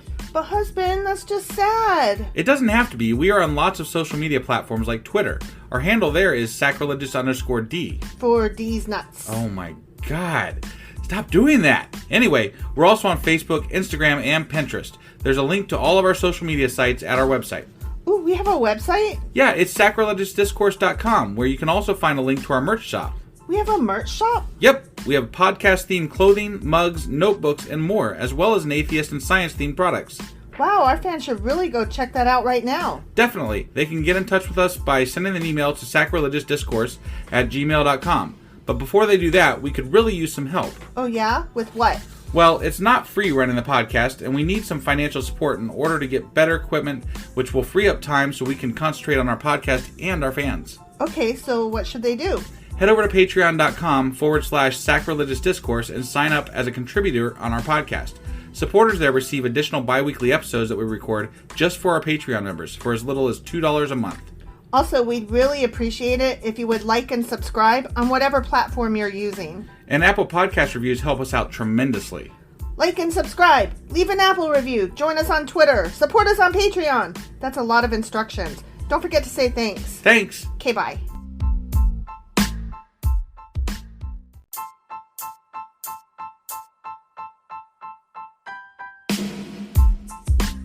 Hey, wife, I guess that's the end? But husband, that's just sad. It doesn't have to be. We are on lots of social media platforms like Twitter. Our handle there is sacrilegious_D. For D's nuts. Oh my God. Stop doing that. Anyway, we're also on Facebook, Instagram, and Pinterest. There's a link to all of our social media sites at our website. Ooh, we have a website? Yeah, it's sacrilegiousdiscourse.com, where you can also find a link to our merch shop. We have a merch shop? Yep, we have podcast-themed clothing, mugs, notebooks, and more, as well as an atheist and science-themed products. Wow, our fans should really go check that out right now. Definitely. They can get in touch with us by sending an email to sacrilegiousdiscourse@gmail.com. But before they do that, we could really use some help. Oh yeah? With what? Well, it's not free running the podcast, and we need some financial support in order to get better equipment, which will free up time so we can concentrate on our podcast and our fans. Okay, so what should they do? head over to patreon.com/sacrilegious discourse and sign up as a contributor on our podcast. Supporters there receive additional bi-weekly episodes that we record just for our Patreon members for as little as $2 a month. Also, we'd really appreciate it if you would like and subscribe on whatever platform you're using. And Apple Podcast reviews help us out tremendously. Like and subscribe. Leave an Apple review. Join us on Twitter. Support us on Patreon. That's a lot of instructions. Don't forget to say thanks. Thanks. Okay, bye.